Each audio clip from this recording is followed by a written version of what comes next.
Hello, everybody, and welcome to Rocket Lasso Live. This is, I guess, technically the first episode of season 6. As I mentioned in my What's New video, I wanted to start the season with a brand new computer, but that's taking longer than I thought it was going to. So at this point, we've got all the new features, so I couldn't wait any longer. So here we are, streaming live for season 6. Now, got a couple different things to cover. Thank you so much for everybody hanging out here. We got people shouting out, and I asked where everybody's calling in from, and we've got people coming from all over the place. We got some other Chicago people, Switzerland, Finland, Uzbekistan, um, Berlin. We got people coming in from all over the place. So thank you so much, everybody, for coming and hanging out. Couple things to note really quick. Let me switch to my desktop. Right now, there is a sale going on. We got 25% off all the Rocket Lasso plugins all the way through NAB. So pretty much through next week. I'm going to be presenting from the Maxon booth, and that's going to be really exciting. So you can head on over to rocketlasso.gumroad.com and use code NAB2024 and get any of our tools for 25% off.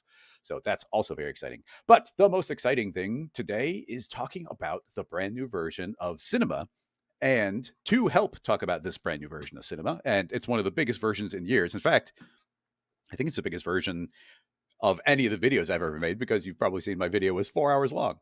But anyway, I have got some guests with me today, and let me switch to my screen so you can actually see them hanging out with me. So we have got the C4D product manager. This is Bing. And then we've got the software development manager, Basti. So yeah, these two guys are in charge of a whole bunch of the stuff. All the cool new stuff we're playing with is going to be running through their hands at some point. So they're going to be helping me walk through a bunch of the new features, showing off some stuff I didn't get a chance to show off. And maybe we can even get a little bit of inside information about some of the thought process of some of the new tools. So I am very excited. Bing, why don't you begin? Do a little bit of your background and what you're doing over at Maxon. Yeah, thanks, Chris. It's great to be here. Thanks for having us. So I'm the product manager for Cinema 4D. I work closely with Basti and the development team, and we're constantly looking at ways that we can add value to all the tools and help you succeed in your creative journey. So super exciting stuff. First time here, so yeah. Yeah, very excited to get to, I think, first timers for streams. So how about you, Basti? Yeah, I'm Basti. I'm the software development manager for a couple different areas in Cinema 4D, namely simulation, modeling, and animation. Yeah, a lot of the cool new features. I've had a couple of technical phone calls with Basti and his team talking about some of the particle stuff and some of the cool new connectors and getting really technical with it. So it's always fun to get a little bit of the inside scoop. So hopefully we get to do a little bit of that for everyone here. So there's a lot to talk about. We're going to kind of jump around to the different features. So if you have questions about it, definitely now is the time to bring them up. But I'm going to grab questions, but I'm going to tend to stick on the topic we're currently on. So if we're talking about, let's say, the new track field, then I'm going to wait until we're in the particle section to answer particle questions. But in the meantime, everybody else can go ahead and chat amongst yourselves and or ask questions. And I think everybody's also monitoring the chat, and there might even be some other people from Maxon that are in the chat as well. So you might get your answer to your nice technical question you never thought you'd be able to get in real time.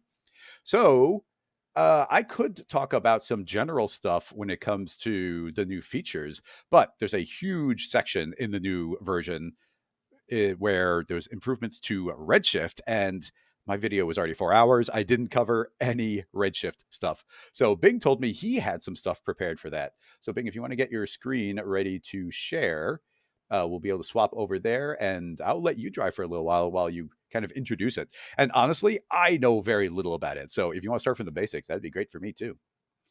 Sure. Just a quick demo on Oh, hang on. the Did you click to share your screen? Because we're yes, I did.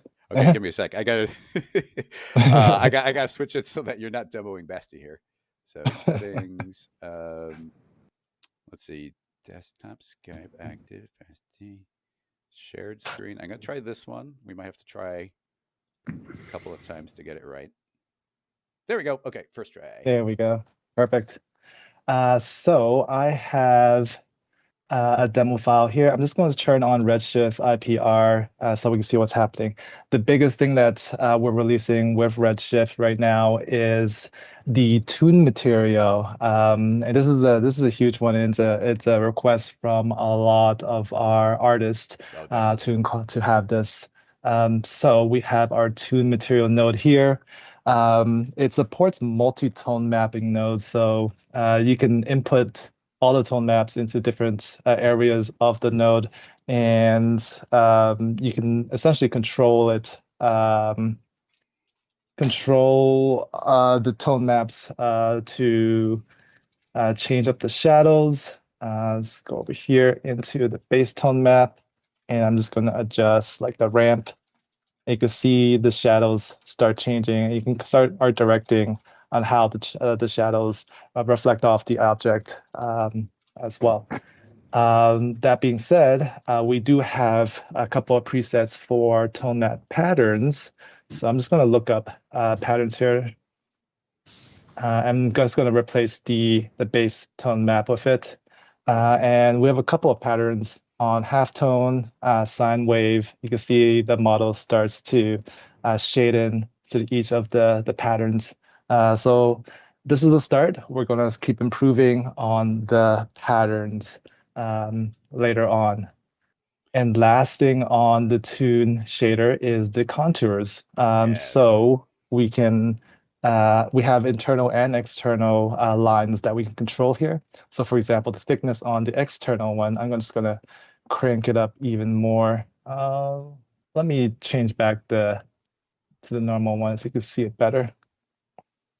So this one is external, this one is internal, so we can look at the thickness on that. So you So can is see that it inside? Is that inside and outside the model? exactly, Okay. exactly. So these are some of the main things to look for in the tune materials. Of course, there's a bunch more. The second thing I do want to showcase is our standard volume node, and this is a pretty cool one. So I'm just going to start an IPR as well. I have a Pyro cube here, so it's a Redshift volume object.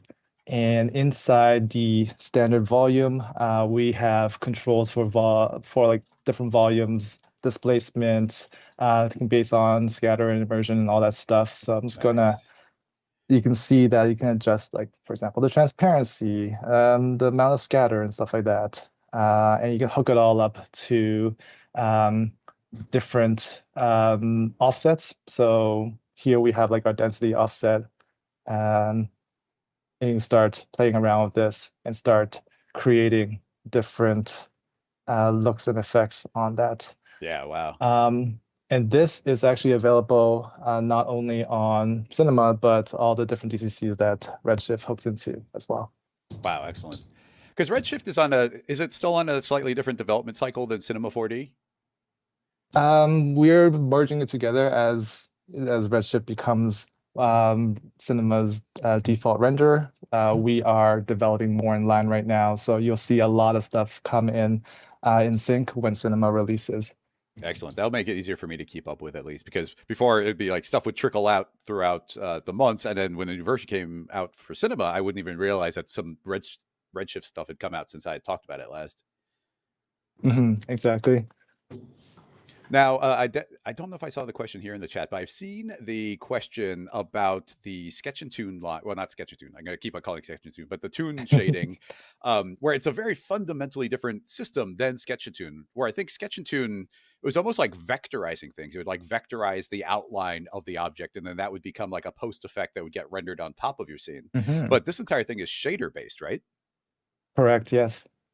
So, It is fundamentally different in that yeah. respect, yes. And so I haven't, like I said, I literally haven't played with it, but I think I saw somebody answer a question at one point that it's very coherent. Like if you were to take an object and spin it around, Sketch and Tune, depending on what your setup was, like lines might sort of pop in and out of existence if you had certain settings. But this is always going to be pretty consistent, right? Exactly. So I'm spinning it around right now, and you can see it's pretty consistent because it is fundamentally different from the Sketch and Tune model. Yeah. Yeah. Oh, that's so exciting. Now Now, if you want to check out even more details about some of the new Tune stuff, EJ has a really cool tutorial out from School of Motion. And actually, I think didn't Maxon just release like 40 little different tutorials involving like all the new features? So there's a lot of content to go check out, like for Yeah, sure. for sure. It's all on Cineversity for all the training tutorials, and a bunch of it is on our YouTube channel and all the socials as well. Excellent. Zach is saying that it's got crazy stability, and that they actually react with the depth of field and motion blur. So that's really cool. I don't think Sketch and Tune lines would do that. And of course, Redshift is going to give you like nice, snappy feedback.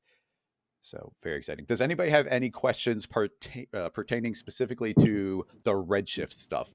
Because I don't want us to be jumping around too much, so I'd like to kind of categorize these. Let's see. Oh, yeah. And Rick is mentioning that Tim over at Hello Lux has some cool examples of a Tune material pack. So very cool. People have got stuff all set up around the internet. Mr. Fresh is asking is when it comes to the Tune shader, do you need to have like your UVs set up? You can have your UV set up. It acts as any other material in Redshift. So you have the options to do that as well. But like if you took if it had bad UVs, let's say if you were to take that if you were to take that contour material that you've got on there and then set it to be mapped cubically, would the line suddenly be weird, or does it still have a nice line on the outside? Not sure, actually. We should try that. Oh yeah, I always break things during live streams, so feel free to try and kill it. But yeah, the actual material tag on the actual robot. Yeah, so there, yeah, switch the UV to cubic, and I was just curious what that would do.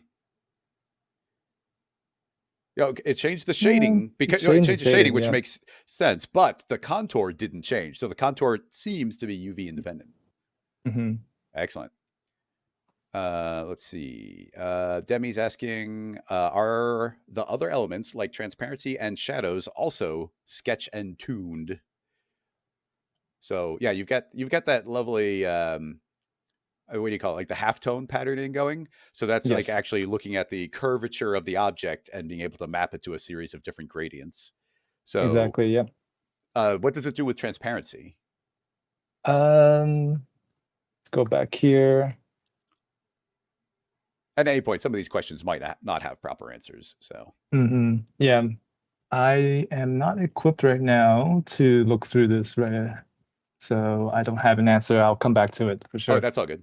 And actually, somebody else had an interesting question I'd be curious about is, does any of the contour stuff apply to splines? Like, could you apply those as a material directly on a spline?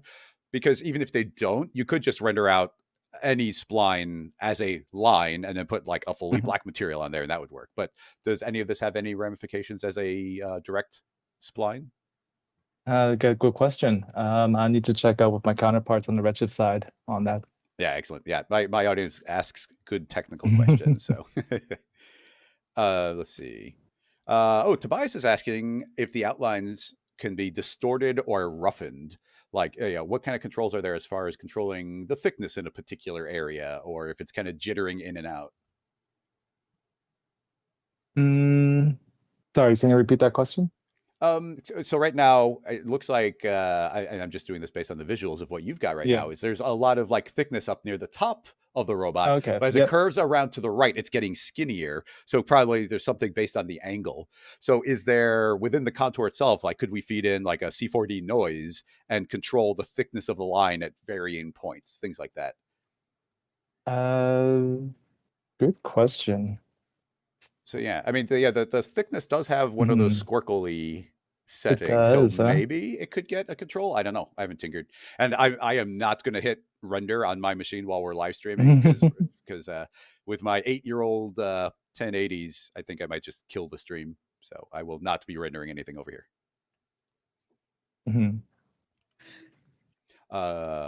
Rick is saying that EJ did show that you could modify the thickness by adjusting the contours. So I wonder if we could do it via distortion or roughening.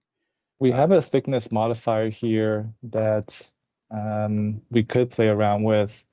along with the different angle thresholds and depth thresholds. So there are a bunch of options that we can control in the contour node. Yeah. Well, as soon as I have my new machine, everybody will be going nuts trying to tinker with all that, especially in future live streams. But let's see if there's any other specific controls. Let's see, I'm reading this without having pre-read it. Is there any support to control the contour of the toon shading? You can add, oh, that's the same question again. So if somebody on Twitch and someone on YouTube ask very similar questions. But yeah, it seems like EJ did show that he could connect a max on noise directly into the different tone maps. So you could control the different thicknesses and everything on top of the contour. So that's like really cool. So yeah, that sounds pretty good for right now. Maybe we can come back to some of the toon shading if some more questions pile up. But let's see, we're going to try and keep the stream a reasonable length. I mean, I've definitely had 3-hour streams in the past, but we've got so many other features to talk about. So why don't we jump on into some of the other new stuff? Let's see. Actually, I would love to spend a little bit of time talking about the new track field. Basti, did you have any demos or different ways of thinking about that than I might have? Because otherwise I can demo something on my end. But I'd love if you have something. Not prepare a demo. I can talk a little bit about the history of it. Would you like to be steering from your screen? In the past, to synchronize MoGraph effects with non-MoGraph, so the procedural versus the keyframe animations. We thought we'd just add a way that allows you to read animation tracks in your field list setup. And then you can have one master track for something that drives the whole effect, like a whole MoGraph scene. And then if you change the animation, which is usually where you invest most of your time, but also where you want to maintain the flexibility, everything else is just gonna update to it. Yes. And this is the first new field that's been added in a while that's explicitly like a field. And there is so much information inside of anybody's scene file. Now what I'm going to do, similar to what I did in my big old video, is I'm going to pop open some of the motion capture. We get all these different animations, and finding something that's got like a really blatant movement on some axis is handy. So like, oh, here's this running jumping person. I'll download that one. And into my scene file, we should have that. I'll yank it out from the motion offset, so he'll just be sitting in one spot. So hitting play, we've got this character running, and then he'll leap into the air and then keep on run and leap into the air. So moving into our keyframes down here, pull that up a bit. If I twirl this down, you can see every single one of those different joints has keyframes on them. So we can twirl down further and further. Every single one of these is something we could drive. But the most blatant one from this point of view is going to be grabbing probably the position Y. We'll see it better if we go to our F curves. So we get this lovely kind of smooth up and down, big old up. So look at all this really useful information. This already exists in your scene. So why not make it do more work for you? So essentially anything that you can apply, actually this is a little dangerous because I didn't do any demos along these lines. But if I make a sphere and I'll set it down to 1, I do not do this very often. Effectors don't just have to modify something like a cloner, they can affect objects directly. So if I go to deform and I set that to object, I should, okay, see, that's not, does that have to be a neighbor? I don't do this very often. Like I said, dangerous thing to do. It's very tiny. Let me make it bigger. Oh yeah, okay, so that did offset. So as a neighbor, that seems to work. So if I turn that off, go to scale, uniform, absolute. So you can see I can scale it up and down. So now this isn't even in a cloner. I'm just using a effector to drive something because effectors can be fed fields. So I'll set the sphere back down to 100 or back to 1. And I'll say, I want my scale to be able to scale it up like huge. So say like 200. I'll offset this off to the side here. And now, you know, the effector is applying 100% because there's no field, which means, hey, we're getting 100% of the value. But now if we go to our dropdown, I think it's the middle one. Yeah, now we have this new track field layer, creating that. I love how nice and clean the interface is. And we can go and grab any of our tracks. But for right now, we are grabbing the position Y, and I can now link that directly. And now you see that we've got some alternate animation happening there. So, oh yeah, and now, very important, and the most handy button ever, recalculate inputs. That's automatically going to detect the lowest point and the highest point happening on your track. So now you have a perfect range of what your current animation is doing. So keep in mind that my effector is telling it to output 200 times the scale. And fields typically are just outputting numbers from 0% to 100%. So in this case, I'm saying, hey, map whatever these values are to 0 to 1. And in this case, 0 to 1 means 0 to 100%. So not even changing anything else. I just said calculate inputs, hit play. And now you can see as our character runs, the sphere is getting bigger and smaller. So you can see when he does a big leap, that is moving directly alongside it. So like, yeah, just the ability to start adding these things on top. We have some information, we've built some sort of rig, letting it drive something else is always so powerful. So I love seeing this layered inside of here. And again, when something's a field, it's all about like all these ingredients you can mix in. So here's this big old smooth, like hopping and getting bigger and smaller, but we could be like, okay, well, it's a little bit jittery. I want to calm it down a little bit. So we can grab some of our modifier layers, like a delay, and I can put a bunch of smoothing in there. And I'm going to make it pretty strong to exaggerate it. But now you can see the sphere is very slowly making those transitions. So it takes a little bit to get to those different points. But maybe even more fun is something like a spring. So I'll go a little bit easier on there and let me unclamp it so it can like overshoot and undershoot. And now as it's doing these motions, you can see that it's popping bigger and smaller and it gets an extra layer of jiggle on top of it. Let me just go like a little bit light on there and we can just see like, yeah, little pops when it's shooting big or going small. So yeah, layering these things on top of each other, changing out the delay. I love the decay one as well. So now if I increase this, whenever this value gets really high, it's going to take a while to fade back out again. So you see we hit this big number and it fades out slowly. Hits a big number, fades out slowly. So that like, is adding so much power. Basti, any additional thoughts when it comes to the value type here? I'm getting confused by two different screens at the same time. I need to watch this one. Oh, it's all good.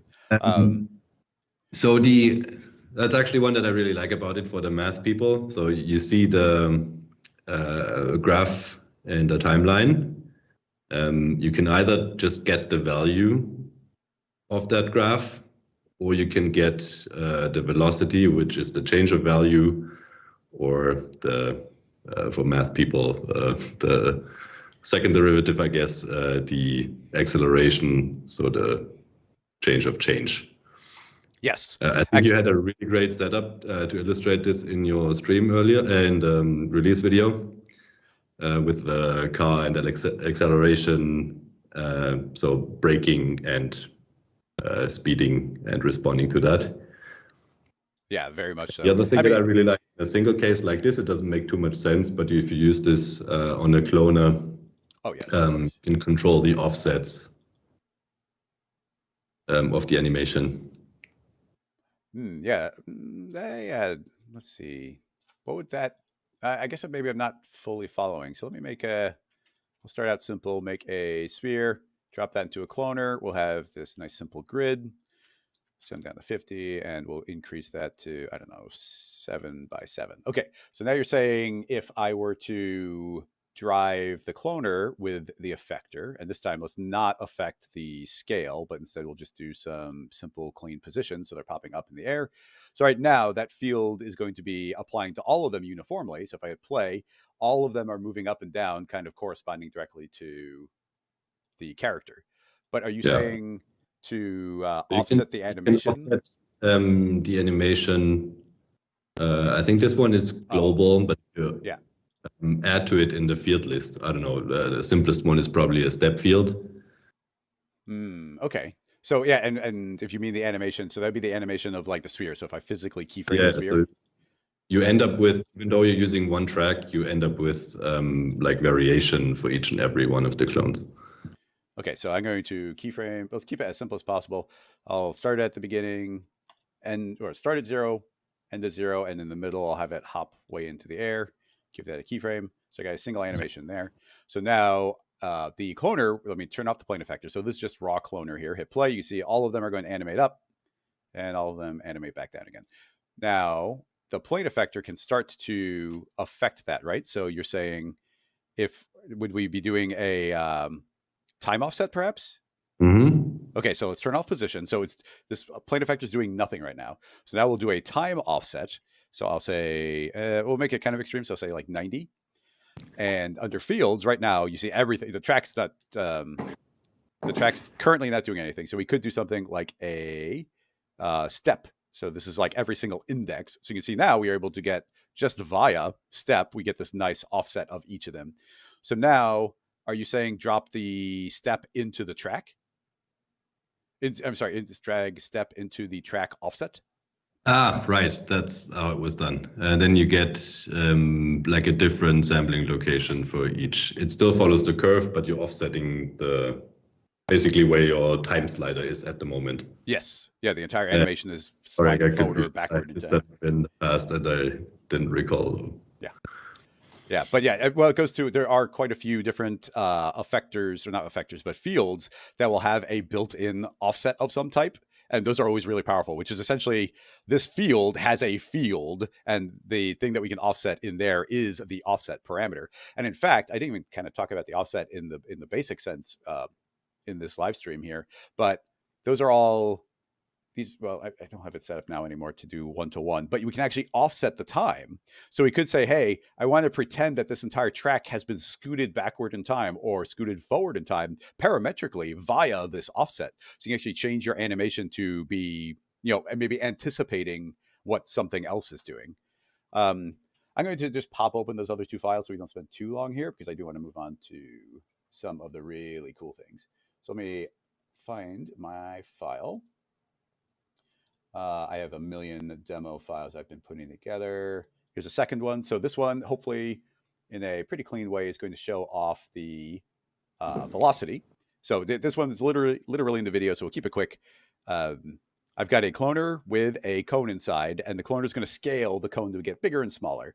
So I can say, hey, scale way up. So now I've got this animating along my spline. So when I play, you see that the rocket is going to be static and then go really quick and then slow down and then go really quick. So now, instead of just looking at the raw value, we can feed in a new track field, set that to normal, drag it to the bottom. We'll deal with those in a moment. So what value do we want to look at? Well, I want the position track. So we drop that in. And this time I don't want to look at the overall value. I want to look at the velocity. And essentially the velocity is the more vertical our line gets, like be it going up or going down, that's a higher value. So it's not about the literal value, it's about the relative value as it starts moving upward or downward.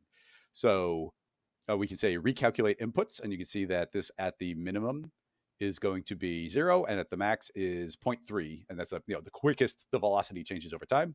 So now we are again outputting 0 to 1. So if I hit play, our rocket is really tiny, the flame, and now it gets longer as we accelerate and then smaller as we decelerate.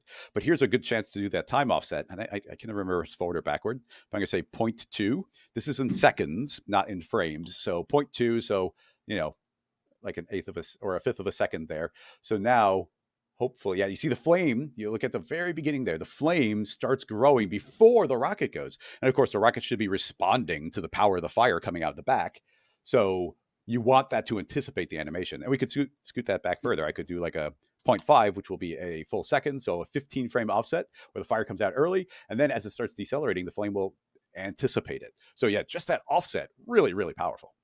And of course you could do things like add some, more decay or delay. We could put some, spring on there. So as it gets bigger or smaller, you'll get some jittering happening on top of it.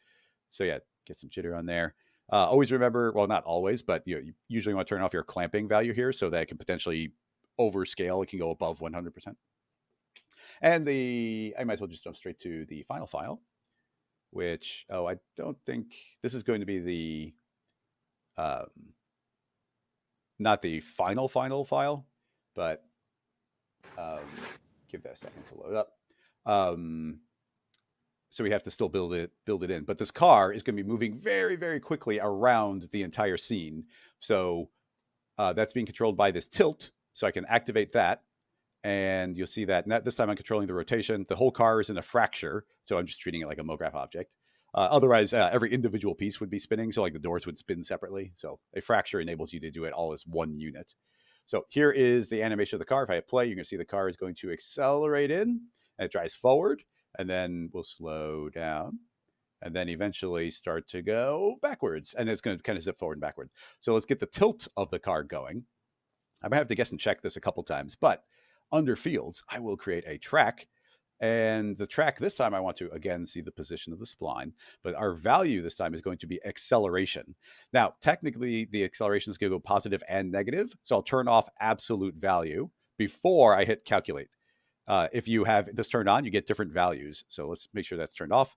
Say recalculate. And now you can see that it's going to go at some point negative almost 3 and then up to positive 0.76. So, that's great. That's working fine. But what I found here, because I'm tilting forward and I'm tilting backward, I want them to be balanced out. So I'll just make these values the same. So this one's almost 3. So I'll just say 3 to positive 3.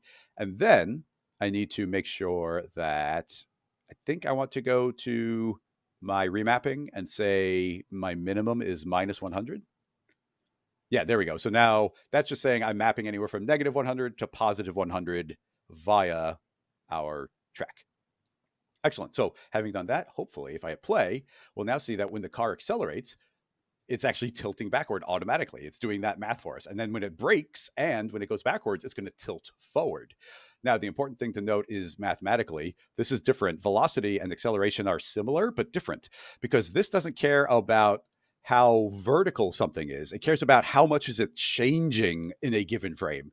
So this is looking for like this curve right here. Like this is going to go faster, faster, faster, faster, faster. And then right here, you see this is almost a constant right here. This bit of the F curve is almost a straight line. So right there, nothing's really changing. There is no acceleration because it's constant. And then right here, it begins decelerating. The arc is changing over time. So that would decelerate. So very, very different settings there to enable. But yeah, you can, and again, we could, layer up a spring on here. We could put some smoothing on there. I have it super exaggerated so we can tell. And then another thing I did is these wheels are not spinning. So I put the wheels in a separate fracture. Inside of there, I made a spin. I didn't mathematically calculate it. I just guessed a number. And then I'm going to say, I want the wheels to spin now based on that same value. So they will go forward and rewind just via this track field. So you can do that kind of thing in the past with Expresso, but having this all right here in the object manager, very handy, very fast, and you get access to all the different MoGraph modifiers on top of it. So yeah, just seemingly, I mean, I bet this wasn't even terribly difficult for you guys to implement, but it adds a lot of power here into MoGraph, which is always very exciting. Yeah. Totally. Very cool. Niche, but very handy when you need it. Let's see. I have not been monitoring the chat. Were there any questions in regards to this stuff? If I understand correctly, now with the track field, we can control the contour or scale of an object based on its own speed or acceleration. Yeah, it doesn't have to be control the color of an object based on its own speed. It's not its own speed. It's anything. We can be referencing any track from anywhere in the scene. That just becomes a value. And essentially, this is just a nice, simple range mapper. Like, what are the ranges of the value? And then what are the ranges of your output? I feel like 90% of the time, your output will just be 0 to 1, maybe negative 1 to 1. Because typically in MoGraph, keeping it nice and clean within the 0 to 100% is, a good way to go. But this could be, that value could be getting remapped here, and we could change it to a color remap and say to map it to this gradient. So we could be having a vertex map take on the color of the animation, mapping a color based on the animation of a character running through the scene. Like we can map any value to any other value directly. And the super useful thing there to me being this offset parameter. You could anticipate or echo it after the fact. So those are great. Let's see. Demi is saying that you guess this only works on baked objects and not simulated. That would be correct. This is a track, and tracks only exist where there are keyframes. So yeah, that would be true. Let's see. You can always bake procedural animation when you need a track. Yes, that's true. And I love how Alembic has been so seamlessly kind of integrated throughout cinema, because Alembic is such a nice, clean, simple format. So yeah, baking things down to Alembic and then driving things there is really fun and quick. Dean, yeah, that fire length is so much easier than the Expresso setup would be. I agree. And I love Expresso, but yeah, it can be a little bit tedious starting to drive things that way. So seeing it visually here, I love fields. I always wish more people would use the fields because there is so much power layered up here. It's crazy to think how many years we had all of the amazing MoGraph tools and all these effectors, and they just had like the simplest weight tab, and the weight tab got exploded out into the field concept, which just, exponential fractal increase in the ability to create like super crazy custom rigs. So very fun. They want just the MoGraph tool set. So we try to integrate that into pretty much any location where it makes sense in C4D. So you can use fields to drive vertex maps and stuff like that, which is also something we're now using a lot to drive settings for simulations per point of a mesh, for example. The vertex map, the power that vertex maps now have inside of Cinema is like absolutely crazy.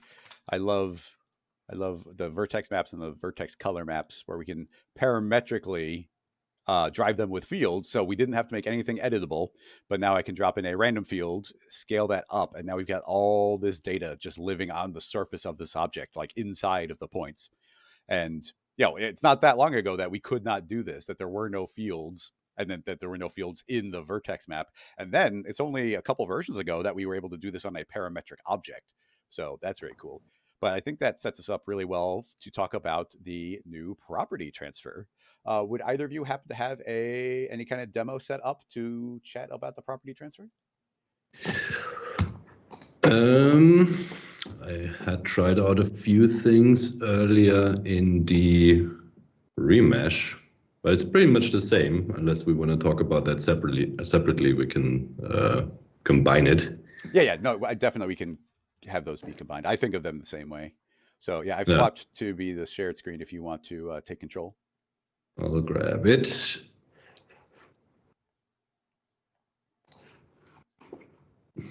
Let's see, give it a sec. Okay, there we go. I'm gonna scoot it over to the left so we can see the whole thing. There we go. A related topic is in the remesher. You know this stuff is VAMP from the past, maybe if you're into character animation.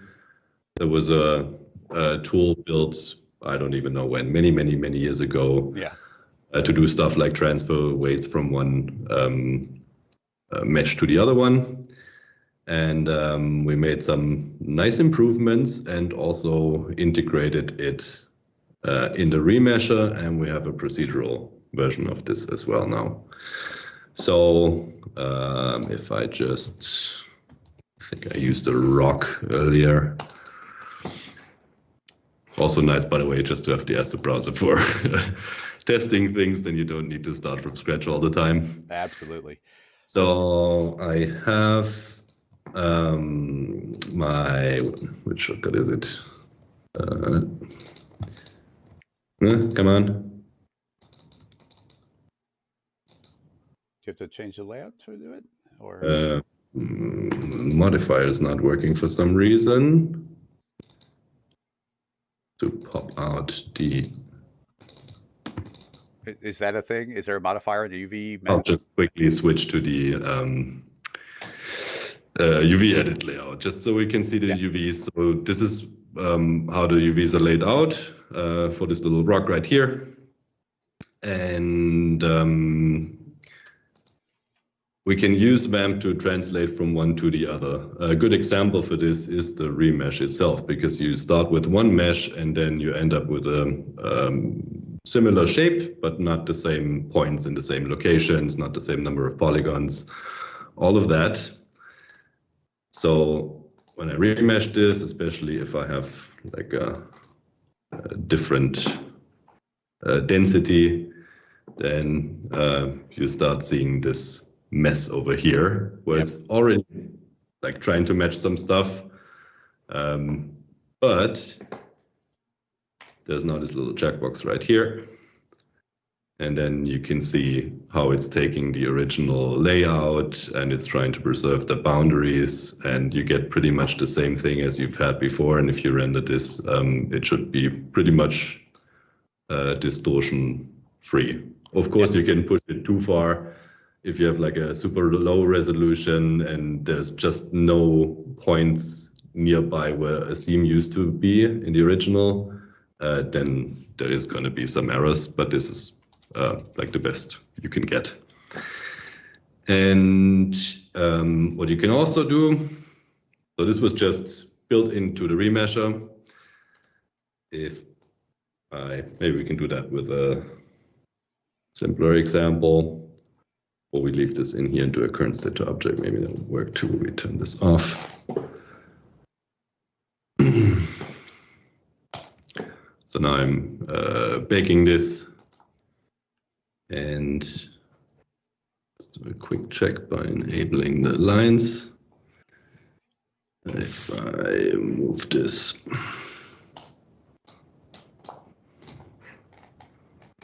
over just to validate that they look kind of the same. No. Okay, so we have... Demi, one of the people in the chat is asking a perfect set of question, actually.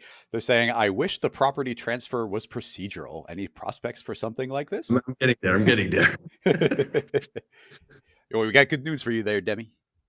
So this is the original with a nice layout, and this is just another mesh with some UVs. I could even delete those now, or I don't know, go with a projection. Now there is this use transfer, and I can pick a mode from here. There's all the ones that you may know from the original VAMP. Then there is this nearest polygon with data breaks that was added, I believe, in the last release. Yep, 0.3. And this is perfect for UVs.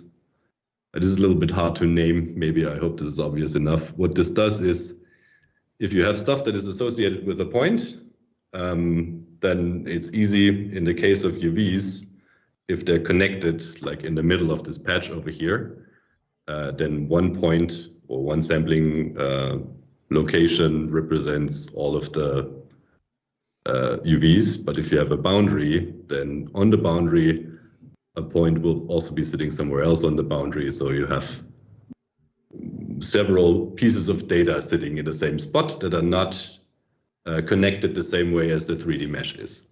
So a cut here does not necessarily represent a cut in the 3D mesh. And this is what this mode really deals with quite well. So I can turn this on and link it to the, I'm getting confused. This one is my remesh. Let's make this a bit more clear. So this is the target one that I want to write. I enable this transfer, I keep this mode, and now I drag the source tag that I want to use in there, and then you see what happened. Now it's live translating and live transferring the UV from this one to this one. So if with like some procedural setup, you'd be driving the UVs, you could transfer it on every frame or whatever it is from one to the other. Yes, it is live. And I'm really excited for this one. I feel like during a lot of my live streams, I'm going to end up using this all the time. It's not a very flashy tool, but it's very like down in the weeds practical where, in fact, I know for a fact there's people who've been who requested for me like a plugin to do that type of thing. I'm going to steal the screen for a moment. If anybody remembers, the very first proper tutorial on Rocket Lasso was how to bring real life objects, photogrammetry, like bring them into Cinema 4D. And a giant part of that tutorial was us getting a really, really ugly mesh out from the photo scan. And then we would throw it into a big volume builder, and then we'd make a reflective material, and then we'd counter bake it and do all of that stuff you can do in like a second now. It's instantaneous for all purposes. So like, here's a demo I had in the other one, where in this case, I have I used remesh and I remapped the skull, but you can see that this has no data. There's no UV tags. There's no texture. There's no, here I've got this lovely vertex map already made. So you see, I've got these vertex maps kind of showing the contours and the concave areas. So I want to get that information onto this object. So at any point, and we could do it manually, I could right click and say, add a vertex map here and say, hey, I just want to transfer, and I'll just say a property transfer. I want to transfer over this vertex map. So even though these have completely different layouts, Let's select both. You see completely different layouts. It is now successfully in real time translated from one to the other. It's even respecting the local position. So here we have our space is set to local. So as long as they have the same axis relative to each other, I'm able to take this and I can move it around, and real time it's modifying this map over to that one. So if I were to say, let me try, well, it's gonna be hard to show both of them at the same time. Let me say that this one should use transfer, and I want this one to use fields, and lock it, and now select both. Okay, so now this one is referencing that via property transfer, not via field, but property transfer. So now I'm merely making changes to that tag. So if I were to move into this bottom tag and say, hey, I want to add in a random noise field, and we change the scale a bit, and you can see I'm only applying it here, but it's then transferring accurately to the other model. So both are synced up. That's pretty cool. But in general, we were able to do that with vertex maps already. So that doesn't feel as impressive. But to show you where the power of this is really coming in is something like the UV map. Like right now, this has no UVs. In fact, let's give it the worst UVs we can imagine. This is what I did in the demo, but let's go even crazier. I'm gonna make a figure, I'm going to put the figure into a connect object, make him editable. And now, these are UVs now for that figure. I'm going to drop these terrible UVs onto the skull. And if I were to say, apply this material, apply that onto the skull, you see it's absolute nonsense. It's not working at all, because obviously these were not the UVs built for this mesh. But now inside of the UV map, I can say, I want to use a transfer mode. And the transfer mode I want to use is property transfer. So now what do I want to transfer from? Well, I want to transfer from this UV map that's actually looking nice. So now, am I in the, oh wait, I'm still locked. Apologies. Let me select this tag now. Now turn on use transfer. Okay. I always forget to unlock my attribute manager. Okay. So now UV map looking ugly. I want to transfer from a source tag. The source tag will be the good looking UV map. As soon as I do that, boop, automatically transfers over. Completely different layout for points and polygons. Horrible UVs automatically transferring in real time. If I were to put this into like a remesher, I could be constantly remeshing the shape of that, like changing the polygon count, maybe potentially even like that could be in a volume builder and it's blobbing around a little bit with some particles interacting with it, and it's transferring it in real time from one to the other. And it's actually doing that on a whole bunch of different tags.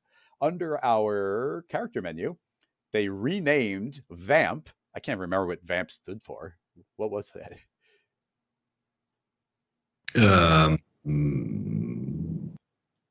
I think it was Vertex Map Attribute Management Something processor. Weird. Yeah, something like that. Yeah. Exactly. And now it's called property transfer.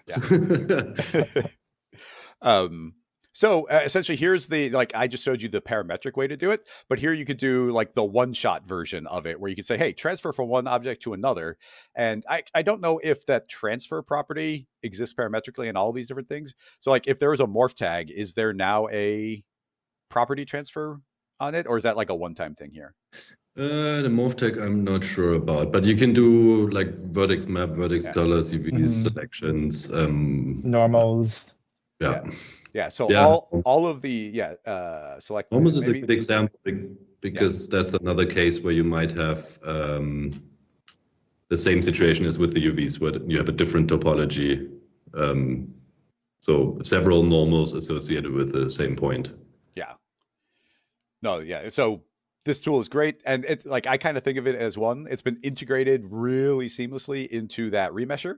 So remesh, as long as you're trying the checkbox, automatically doing it for you. And then we could do it individually on each tag by saying use transfer. And also you can do it as a one-shot by using the property transfer manager and transfer from like one character to another, from one remesh to not a remesh. So, a lot of power there to link these things in real time. It's going to give us a lot of abilities that we did not have before. So expect to see that pop up often as like a workhorse tool for us during a lot of future live streams. So I really dig that. Before we jump into another new section, and we should probably get to particles soon, because we're almost at the hour mark.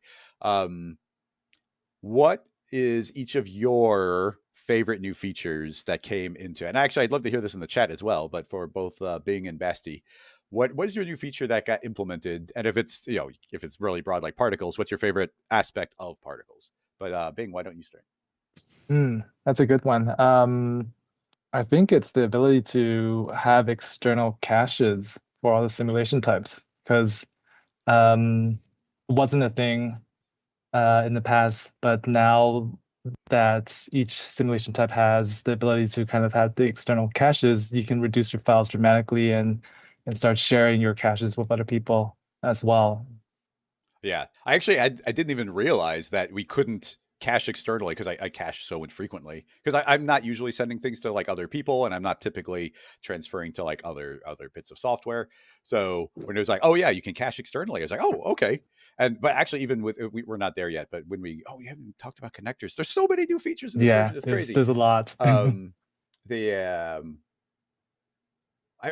think I don't know. Maybe we can. Well, I'm struggling. I'm like, should we skip over the connectors for now? Jump right into particles, and if there's time, we'll follow up with some connector stuff, or maybe in another live stream tackle them because we could spend an hour just talking about connectors if we wanted to. Yeah.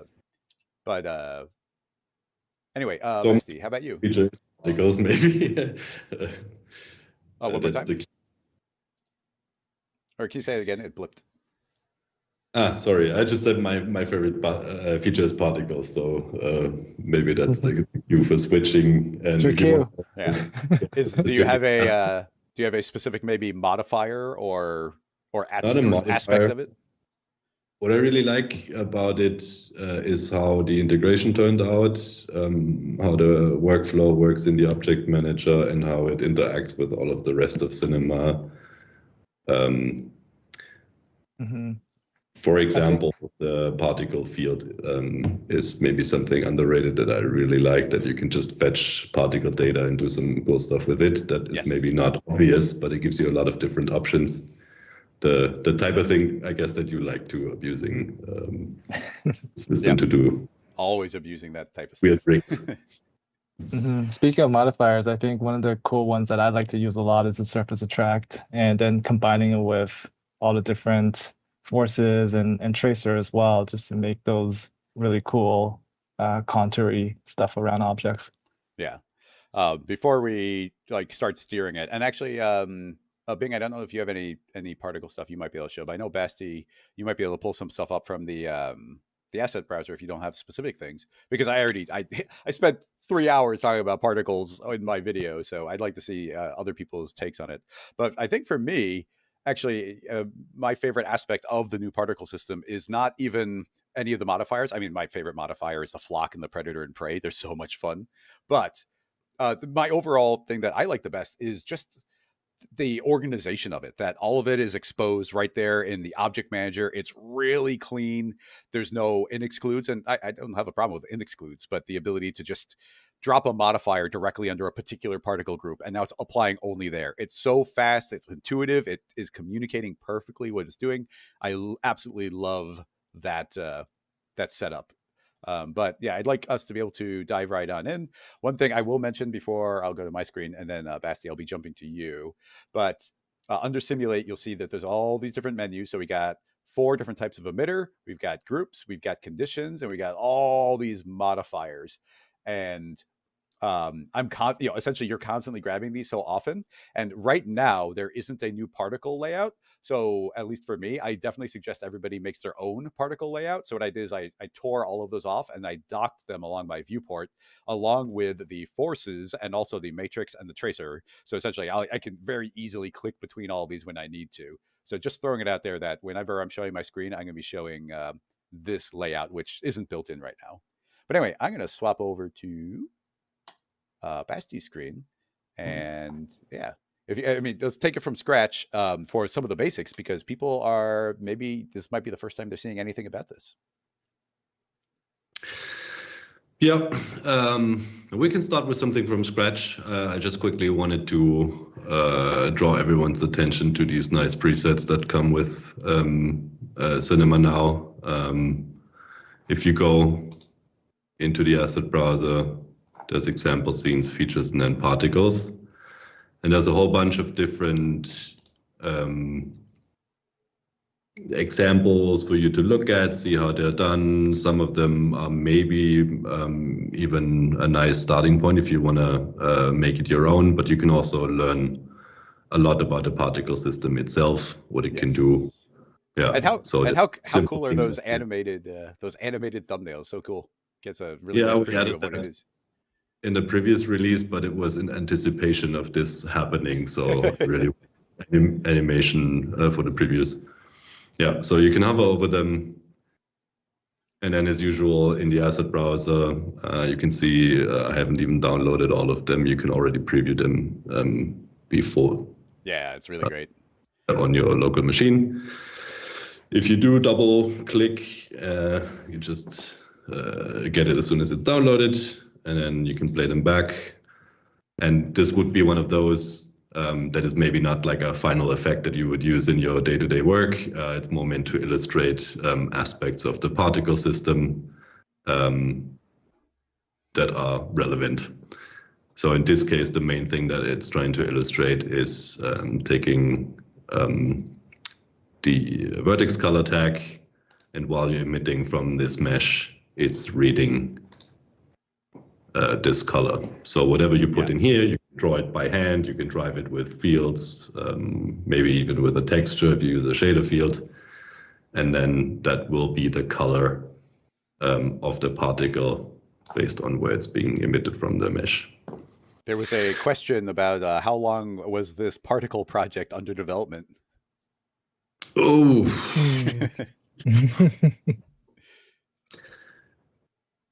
It's a very good, for quite some time, let's say. Yeah. Well, clarify this or correct me if I'm wrong, but all of the new unified simulation system, like technically it's a particle-based system, right? Like the cloth, that's based on a particle system. Yeah, there's been a bit of confusion around that. PBD, and we talked about that a lot in the beginning when cloth and soft body was done, is position-based dynamics. Some people interpret it as particle-based dynamics. Oh, really? So there kind of is particles that are connected with constraints, but that doesn't necessarily mean everything is a particle as in this context. Okay. So while the simulations interact with each other, you have different ones. We also had some people assuming that Pyro was based on particles, which it is not, even though it's also part of this simulation system. Interesting. But it shares a lot of the technology under the hood, so it's running on the same foundation, if you will. Yeah, and obviously there's been a lot of effort from the team to make sure all of these new unified simulation systems are playing nicely with each other. That rope interacts with rigid bodies, which can interact with Pyro, which can now interact with the new particles. Yeah, exactly.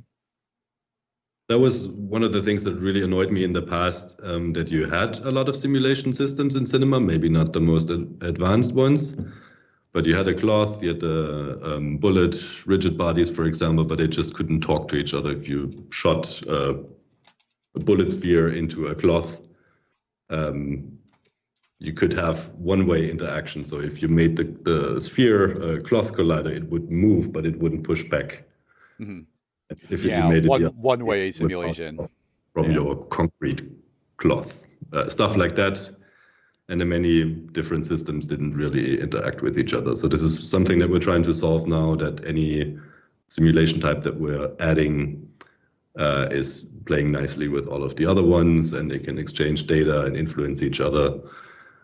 So in this case, for example, you can just use the velocity output of Pyro to drive the particles into advection setups, or you could go the other way and emit Pyro from the particles. Yeah, so there's ways of integrating with them. I think we have some examples, maybe not in here, but I saw some in the marketing material emitting particles from cloth, for example. So Oh yeah, that's see, the idea, that everything interacts with everything else. yeah. Oh, and that's where it goes to, like, I talk about particles for 3 hours in my video, but all of it was just kind of going through the different buttons and the different things. And at no point were we like, oh, let's push the limits here. Like, let's emit particles from a piece of cloth, which is tearing and doing, and those particles will make something else. Like, we didn't even tinker with any of that stuff. Like, if there was no updates to Cinema 4D for like the next 3 years, we'd still be playing and tinkering and being able to talk about the new particle system as it is right now. Yeah. Mhm. Let's see. Oh, there's a question asking about why we've never seen Bing or Basti before. And the answer to that is, well, traditionally, Rick Barrett would be the guest on the live streams, and I'd known Rick for a really long time. But these days, Rick has moved up in the company, and he's kind of in charge of the entire like Maxon One family of tools. So Bing is in some ways the new Rick. So and so he's here. He's in charge of all the Cinema 4D product management, and then Basti's in charge of the software development. So I just thought that these were two good people to like show us some of the new features, like look under the hood and then see kind of the new things that are going on. So yeah, it's pretty exciting to bring new people on as well. And we spent a long time making sure I could get 2 guests on the stream, which is a new thing we've never done before either. Let's see, Basti, could you maybe open up a new file and introduce us to the basics of the emitter? Yeah. And while We can showing start that, from scratch. start from scratch. Maybe make sure that the particles are a little bit extra large so we can see them clearly on the screen. But while you're doing that, could you maybe do some explanation about the idea of the simulation engine? Because I'm not sure that I'm 100% clear on it, even though I think most artists don't even need to know about that. But I think it's a good concept to understand. Just a quick note as well on the presets that Basti's shown. That will get constantly updated as we go with new simulation scenes, so it will keep staying fresh. Yes. Yeah, I mean, always new stuff in the asset browser. Yep. Yeah, there's a lot of activity nowadays in the asset browser, not just in the particles. Also, there's a constant stream of new Redshift materials coming in, and all kinds of plants and I don't know, pots and plates and cutlery and yeah, architectural series. Checking the recent additions from time to time. If you go in here, you can see like new capsules, and then you always get the latest ones displayed. Yep. And not to mention the new partition modifier and the new Ivy generator that Rocket Lasso helped put together too. All right. So I could have merged all of these into like one palette, but I'm keeping them separate because I want to talk about them separately. These are the 4 different types of elements that contribute to a simulation setup. So there's 4 different types of emitters, and that's where you define where you want particles to be created and where they should head and some other attributes. I'm not going to go into all of the different settings now, otherwise we'll never finish. Yeah, it'll take 3 hours. And then, mesh emitter takes mesh objects, so you can emit from surfaces. The spline emitter does the same on splines, and then the reproduce is a bit of a special case. That's everyone wants to do fireworks as soon as they have a particle system. So this is what you use to emit based on the other particles in your scene. So you have a rocket particle shooting up, and then you want sparks to fly off of that position. Exactly. And maybe inherit some of the velocity or things like that. So those are the emitters, and maybe you spotted right away that a second object appeared in the object manager. That's the particle group object. And group maybe doesn't reflect the importance of this object. This is basically what Cinema gets to see of the particle system in the best case. So this is kind of the handle for the rest of the application. If you want to clone on your particles, you clone on the group. If you want to trace your particles, you trace the group. If you want to assign like a render tag or a material, all of that goes onto the group. So this is basically the particles. if you want to reference them in any way. This was a little bit confusing for some people because the old standard emitter that we used to have had this functionality of cloning geometry directly in the emitter. Mm-hmm.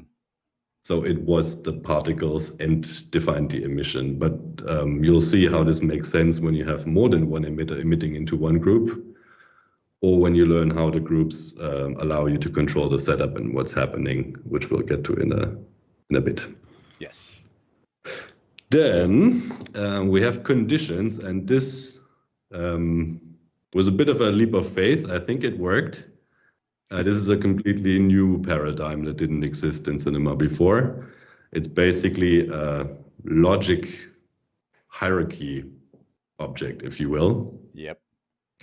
So good. So what this allows you to do is define what needs to happen for any of the children of this to be executed on the particles. So I can, simple setup, I can decide what property of the particle I want to look at. And let's just stick with age. And then the comparison type, so greater than, I don't know, let's go with 1 second. And whatever I put in here, and I didn't explicitly add those, but of course they are important, they just are not exclusive to the particle system. Let's go with, I don't know, gravity is probably the most obvious one. If I put this in here and start playing, you see what's going to happen. So this is masking the particles. As soon as they meet this condition, everything below it gets executed. Everything else is unaffected. You can also have these on the top level. That just means it affects the whole setup. So right away. And another thing that you can do, in this case, it won't make a lot of sense yet because we only have one group, but you can also restrict forces or modifiers by making them children of the group. And you can even go as far as doing something like this. So what this means is only look at the particles in this group, then check whether those are fulfilling this requirement. And if yes, then apply this. I got a technical question for you. And I mean, I love that the conditions cascade in such a nice, straightforward way. And I do think 90% of the time people are just going to be using the default setting of and, just meaning like, okay, it has to be in this group and have this time condition and be this age and those ands are really straightforward, but you can get more complex. But I don't think we should get that crazy. But as far as the condition order of operations, would there be any benefit to, let's say you had some condition that would exclude a lot of the particles? Are only the remaining particles going to be subsequently checked for future conditions? So like in the case where you could swap the order of two conditions, it wouldn't really change the end result. Would it calculate quicker? Let's say that the first condition eliminates 90% of the particles and the second condition only eliminates 10. Is it better to eliminate the 90 so that the 10 only have to execute on the remainder? It's a good question that I can't answer from the top of my head. But it's so fast that I assume it won't be making a huge difference anyway. Fair enough. And that's something, by the way, that we spotted in our test run earlier. What Chris mentioned about his machine, on my machine, this runs like butter smooth. Yes. And if anyone's interested, that's an M2 silicon MacBook. Yeah, actually, a nice technical question from the chat. Can you spend a little time talking about how the new particle system relates to hardware? So like specifically, like how important is RAM or GPU or your CPU, like when it comes to particles? So by default,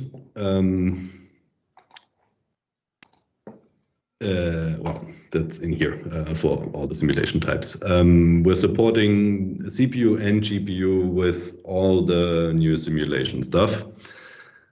So in case you end up having a GPU that's not cutting it, you can fall back to CPU. But whenever you can, go with GPU, and in many cases it makes a huge difference. Particles and pyro are especially obvious. And when it comes to VRAM, with current machines, I guess it's hard to hit your RAM limit with the particles. The more VRAM, the better, but it's not as obvious data-wise as in Pyro. So hitting your limit, what you can do in VRAM with a Pyro setup is not uncommon. With the particles, usually for like standard setups, you should be fine. It's not as much data. Yeah. Pyro's, but yeah, far out. Yeah. Well, Pyro was such a good example of that, where it's so easy to make like an enormous fireball that it's like, okay, that's eating up all the RAM very quickly because you can just go crazy with it. But with particles, like, you're just always naturally more in the realm of reasonable. Yeah, and you have particles, and then they just have a few attributes that are also kind of visible. In Pyro, there's a lot of things that are happening that are maybe less visible. For example, the velocity grid eating up a whole bunch of VRAM. And that's just a means to get to the actual result in most cases, unless you want to use it for advection setups or something like that. But mostly visually, you're just interested in the density and the temperature. Yeah. There's a Demi. Oh, go ahead. Yeah, I was just going to invite everyone to try it out and push it to the limit. There's a question. It's funny because I asked you the exact same question like a week ago. The question is, like, how are the decisions made for right now? You have essentially 4 emitter objects. You have a basic emitter, you've got a mesh emitter, you've got the reproduce, which is essentially creating particles from particles, and then the spline emitter. Like, why are there 4 separate emitters? Why aren't those all different modes in one? Or why, potentially you could have broken them down even further of like, there could be even more subcategories. So how do those decisions get made?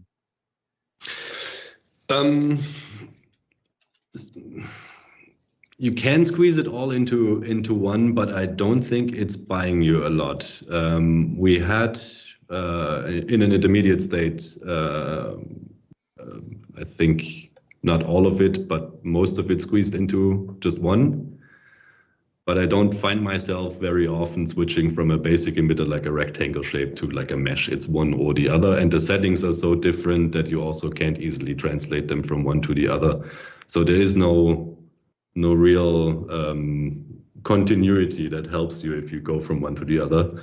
If we separate them out into their own objects, we just have more freedom in tailoring them specifically just to the need of this emitter.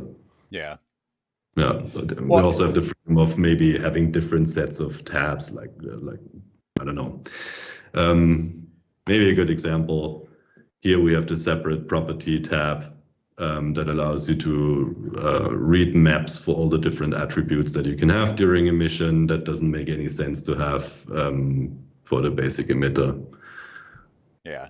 Well, there's also a major variable in regards to like discoverability, because there are some tools where like even maybe the cloner, where it's got so many there's so many ways the cloner is a good example where there's just one cloner, but really the cloner's got like 5 very different modes in them, and then those different modes are kind of multiplied by the idea of iterating or random or blending. And it's at that point it's like, okay, well then now we're talking about like a fractal distribution where it's like, okay, now there's like dozens of combinations of these, so that could be dozens of different tools.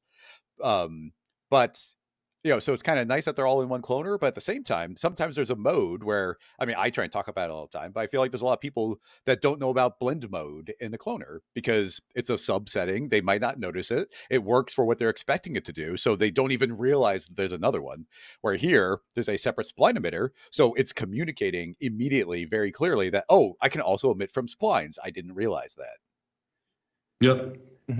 Another good example is the MoGraph effectors, I think. Ever since we added fields, 90% of my effector work happens in the plane effector. Yep. There is still a few ones, like the target, for example, that does stuff that you can't do in the plane effector. Or in some cases, it's more convenient to, I don't know, if you use a random, you can have independent per axis stuff. Sometimes you have to set up differently with plane effectors for each axis and or change the seed of random fields and stuff like that. But this is just a very universal tool. Once you understand how this works and how you can achieve everything with fields, this is very helpful, to me at least. But for discoverability, this is kind of nice that I can look at this list and see, aha, okay, this is what it can do. Yes, exactly. And I agree. Like the plane effector, like use the plane effector 90% of the time, use the random effector 5% of the remainder, and then the last 5% are distributed amongst all the other ones. And it's always funny to me that the original MoGraph came out and there was no such thing as the plane effector. Yeah. And I also saw an interesting comment here in the chat. Basil has different interests, maybe easier to maintain.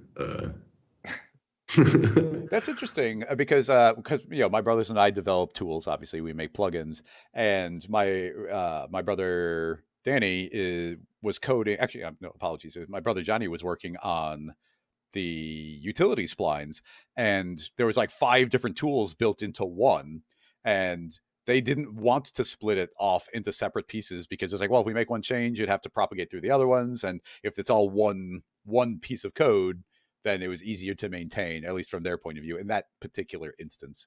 And then essentially, even though so technically all utility splines is 5 different plugins, but really it's just one plugin and then 4 buttons that switch it to different modes.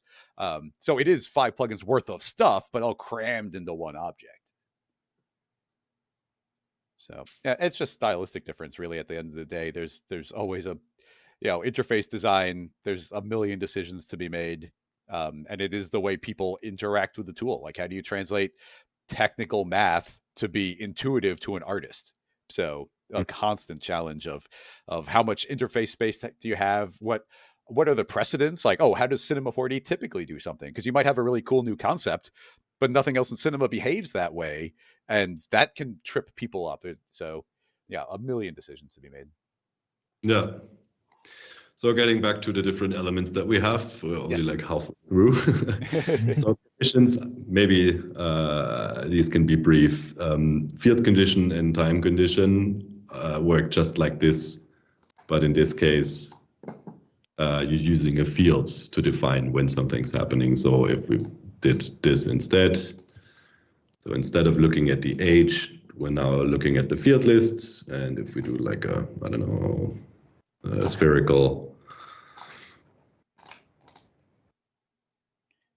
then you can use fields to define where the gravity is happening.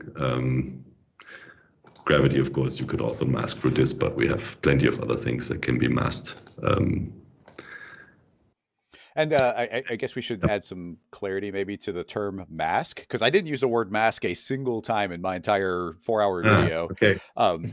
So that is, as you're defining it, wouldn't a mask just be like, oh, this condition is being met or not met, right? Yes, but it's the same with the group. So this creates like a mask for the particles in this group, and the condition creates a mask for the particles that fulfill that condition. Yeah. So yeah, I wonder. I do what, like, to me, it's like that technically that's what's going on, but I feel like an artist could go their whole life and never even need to know the concept of a mask. It's just like, oh, that condition's true. Okay, cool. It's doing its thing. I think you can understand this without having a term for it. It's just the one that we've used internally during development, and I guess it's stuck. Yeah, no, it makes sense. I just wanted to make sure everybody's on the same page. Yep. Let's see. Well, I think we should jump. Well, I mean, we can keep on stepping through, but I think we can kind of start jumping to some slightly fancier things. If anybody needs to, you can watch my video. I kind of go through everything step by step and talk about how all these things combine. So Basti, don't feel limited to like keeping this super duper basic. Yeah, maybe the separation is of interest. Maybe you see this little gap between those. So these are the modifiers. They're being applied just like I applied the forces here. So if you do it on the top level, it will affect all the particles or be masked the way this was done here. But they do different stuff. So this is just, what forces do. They push stuff around in certain directions, pull towards or push around that type of Yeah. thing. So this is acting on the velocity and therefore indirectly on the position of the particles. The modifiers are taking care of all the other stuff, all the other properties that you have and like behavior things. So color mapper sets the color, and you can use constant or gradient. I think you have plenty of examples in on your release video if anyone wants to deep dive. Yeah. Then the math is a bit of a special one for people who like it, like so math. good. I love the math code. Kill is an obvious one if you don't want particles to be there anymore. Make a condition and have them die. Oh, actually, I got a concept that I'd love for you to elaborate on for everybody. So in the old legacy particle systems, if a particle died, it's kind of like the particles existed just via their index count, where the first particle made would probably be index 0, the next one would be index 1. But if index 0 died, or if it ran out of lifetime, it would disappear. But then I think all the IDs would like cascade back up through the rest of them. So 1 would become 0, 2 would become 1. And that led to a lot of problems where if you're cloning onto the object, suddenly the objects would jump to a new location. They jump to the next particle. But the new system can deal with that. So could you maybe explain how like the ID system works now? So you can think of the particles as a long list of data where each entry represents one particle. And that list changes in size when you, let's say, get rid of the middle one. So what you need for those particles to keep their identity when a set of particles is changing is having a unique ID. So they get assigned almost like a name, if you will, so we can still identify them at a later point, even though the index might be changing. So if you kill particles and trace them, we still know which element in the list of particles we need to follow, even if the index changes. That's a really good example. Like the tracer, if a particle died, the tracer would suddenly like make a connection to the next particle and it'd jump all over the place, and you'd lose the nice tails. And it was a huge problem where essentially you could never let a particle die because everything else you were cloning or tracing or rendering, it would kind of pop all over the place. Now this just works out of the box. You don't even have to think about it. Yeah. This one's a pretty important one. So as you saw, this whole workflow depends a lot on these hierarchies, and you can use groups to isolate certain behaviors. There's also the switch group to switch particles from one group to the other. So by default, every emitter comes with its own group, but you can have them emit into one or into separate one, doesn't matter, up to you. But later on, you can change to which group a particle belongs. And that's one of the reasons why this is why it's important to see the groups as the output and not the emitter itself, because just because this element emitted a particle originally doesn't mean it owns it for the rest of its life. Am I making sense? Oh yeah, totally. Yeah. Good. One thing to point out that is, it's just something you have to keep in mind because it makes perfect sense why it behaves this way. But when you're swapping from one group to another, the only thing that means is it's owned by a new group. It doesn't take on any of the properties of that group. It's now taking on the conditions of that group. But the point is let's say you have red particles and they're flying, and then suddenly they meet a condition, they jump to a different group. And the particles in that other group that were getting born, those were all blue. Well, the red particle will continue to be red, even though it's moved into what you, in your head, you're thinking that's the blue group, but they'll continue to be red. So you'd actually have to make a special condition to say, oh, actually, when you swap over, change to a new color. So now technically the groups can override the color, but I try and avoid that so that I am getting accurate feedback of what their real color is in the viewport. But yeah, something you got to keep in mind. It depends on what you need.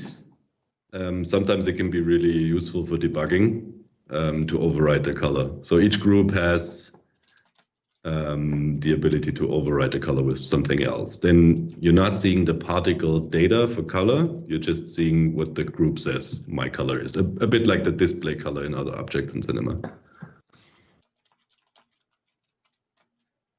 Yeah, so now I'm emitting blue particles and green particles, and apparently I'm also doing something else here, which is interesting. Did I change the type? I have no idea why these are being drawn as ticks now, but I'll look into that later. So we have the field condition. Whenever it's in here, we switch group. Okay, I know what's happening. This is there's no group specified, so it kind of goes in all parts of the void. Yep, the pink void. Move them over here. So you see nothing's visually happening. Yep. But if I override the color, just the display color on this group, you see what's happening. So they actually end up in the other group. Yeah. And if we bring in the gravity again and put that on the group 1, maybe it makes it even more obvious. Yeah, exactly. I hope people can see the particles. That's another one that is, if you want to change just the display size of the particles without changing the particle radius, you can do that as an override. That's something I tried to really emphasize in my video, is that the draw, I think you had mentioned that the draw radius, like there's a decent amount of calculation overhead that has to happen, or display overhead. So your draw radius is turned off. So you're just seeing these dots, but those dots don't represent the radius at all. And changing this size is not changing the size of your particle. It's just changing the way they're displaying in your viewport. Yeah. Yeah, and then before we go to the next one, it might be a good time to switch to handles and maybe get rid of some stuff. So particles have alignment, which you can now see in this display mode, drawing little axis. If I clone on this is the alignment that the clone will use. And you can set it up in the emitter to, instead of like pointing all the same way, you can have variation and stuff. What you can also do is start spinning. So I don't know, let's have them spin around a random direction. That's a good. So if I clone onto this, my particles, my clones will be spinning as well. And then we have a bunch of dedicated modifiers just to influence this. So the look modifier will make the particle point, the alignment point in a certain direction. So let's say you're cloning little arrows onto your particles. You can have them fly one way and still point in a different way.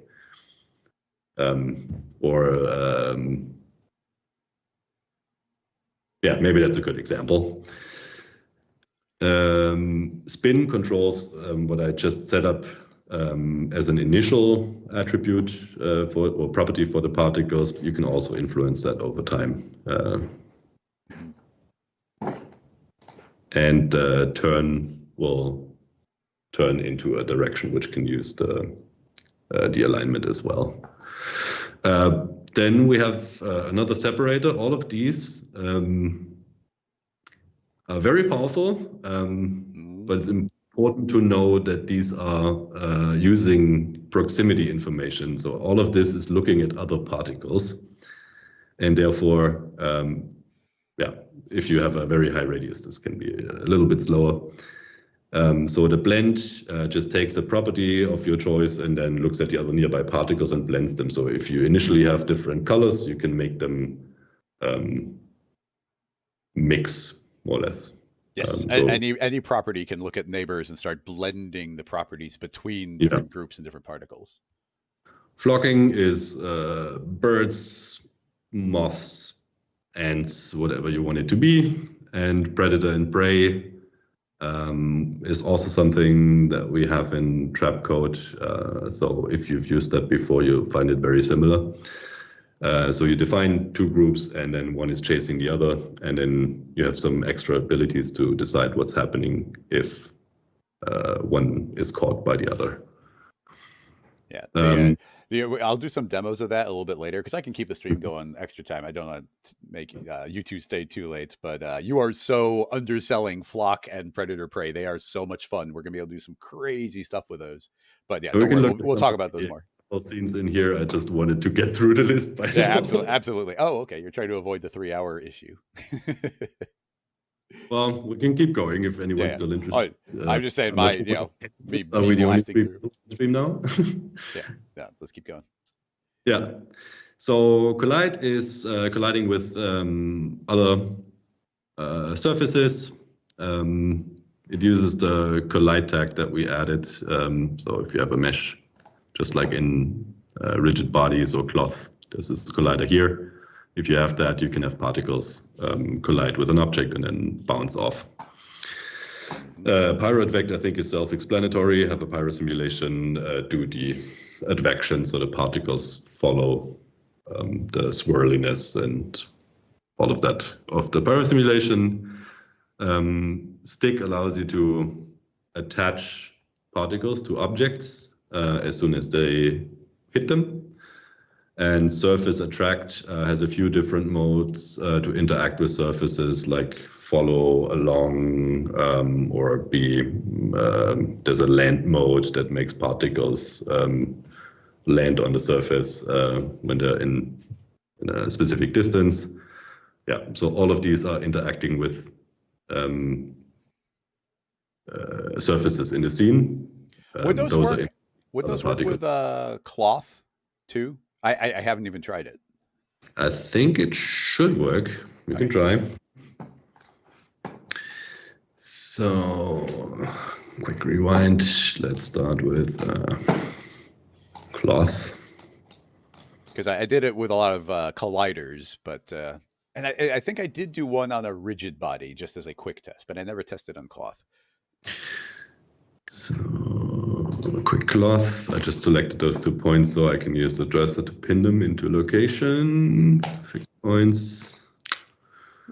Okay, there we go. And now we'll just put an emitter over here and test what happens. Oh, I just thought of a cool rig, but yeah, keep going. So, which one? Let's try the stick first. If this works, that would be a very nice setup. I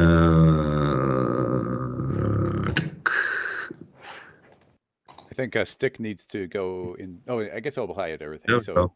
Yeah. A little bit hard to see. Let's use the override, turn them red, and increase their size.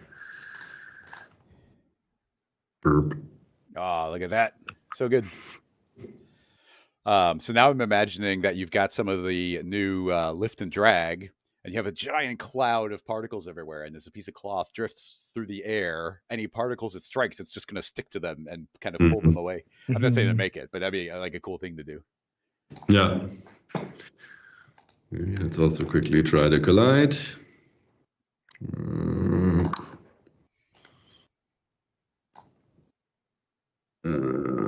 Okay. Burp. We have stick as well. Yeah, colliding with it. Yeah, you can have a percentage of sticking it too as well. That's doing what I want. The other thing that I wanted to try to do is just add a group. And so besides having the group switch, you can also have group switches in other modifiers. This is one example. The predator prey is one where you can do group switches when a particle is being caught. Yeah. And is it worth thinking of those as like it's got a condition, but it can only execute that one very specific condition? Oh yeah, swapping the group instantly. Yeah, so you can do some nice stuff. What was the question? Can you repeat it?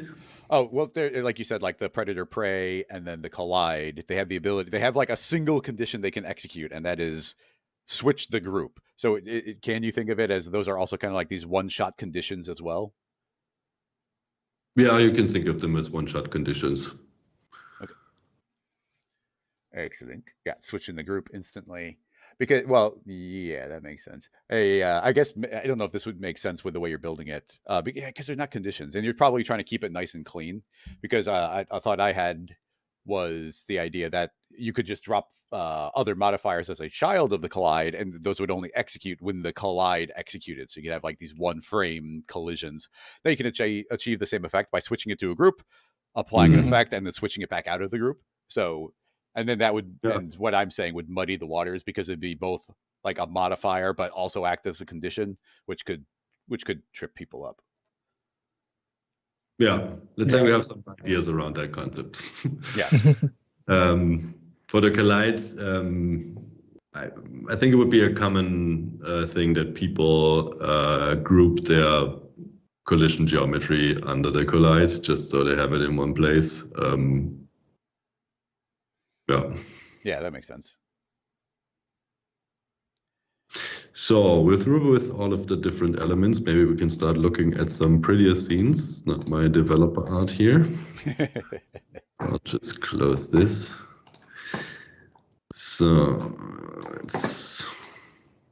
any particular ones you want to see? Actually, I would love, because I mentioned this in my video, but I'm having problems with my GPUs. So even though everything's running nice and quick, they're not running super quick on my personal machine when I'm trying to capture stuff. So if you could show like the pyro stuff, I wasn't really able to demo that too much. You mean this one? Oh yeah, yeah, I don't even know what that one. I couldn't even tinker with that one. Like I said, new machine on the way. Another quick remark where it made sense. We put these little remarks in here, so there's even explanations for the scenes. And you can also see that Deria, also known as Yada, created all of these. Amazing artist.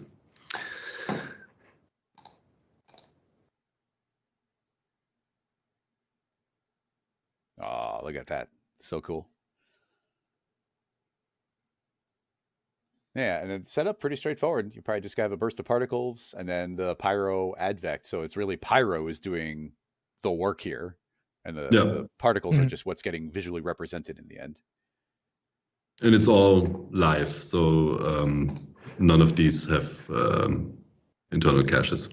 Yeah. So yeah, you could modify so many different things here. Tweaking any parameter, you get a completely different look. Yeah, that one's cool. Yeah, that's a nice one. It's one I kind of showed off in my demo via this file, but if you can open the arrows file, that one's a really cool concept that I think is important for people to absorb the idea of this one. Especially like the secondary motion that you get on the impact of the arrows. Exactly.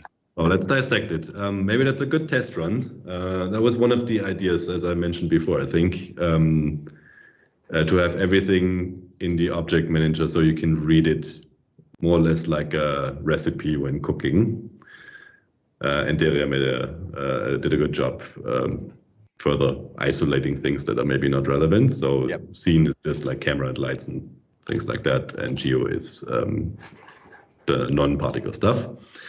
So you're starting with a basic emitter over here. This will emit into base group, which is this one.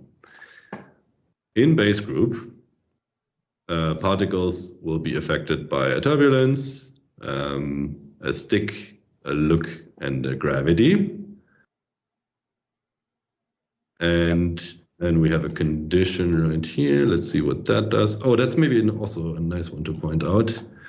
We have this little, like, I don't know what to call it, virtual name extension, let's say. Yeah. So this thing here is called condition. If I rename this, you can see this stays the same. And this is just additional information about what the object is doing to help with this recipe concept. So just by looking at this, I can see, okay, this is acting on the group, and it compares it to the base group. Property group equals base group. Yes, that's what it does. So if that's the case, if they're in base group, I'm assigning a constant value of 0 to the age. So that means while they are in this group, they will never grow older. Nice concept. Yeah. That is cool. And this is interesting later on. Then this is just another group.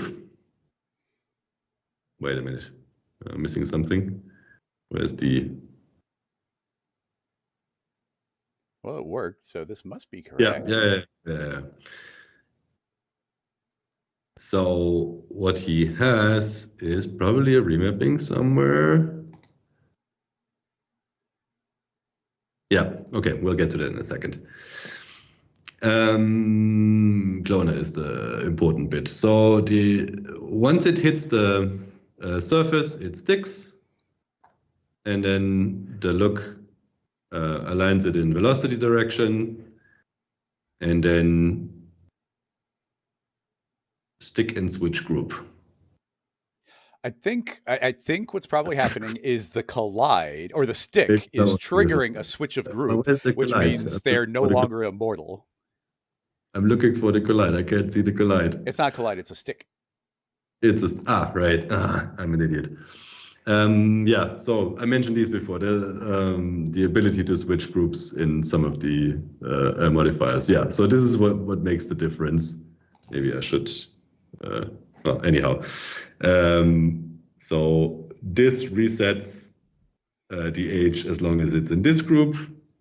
Once the collision happens, or the stick in this case, they move into this group, which no longer resets the age to 0. So the age will grow. And then we get to another concept that we haven't talked about yet.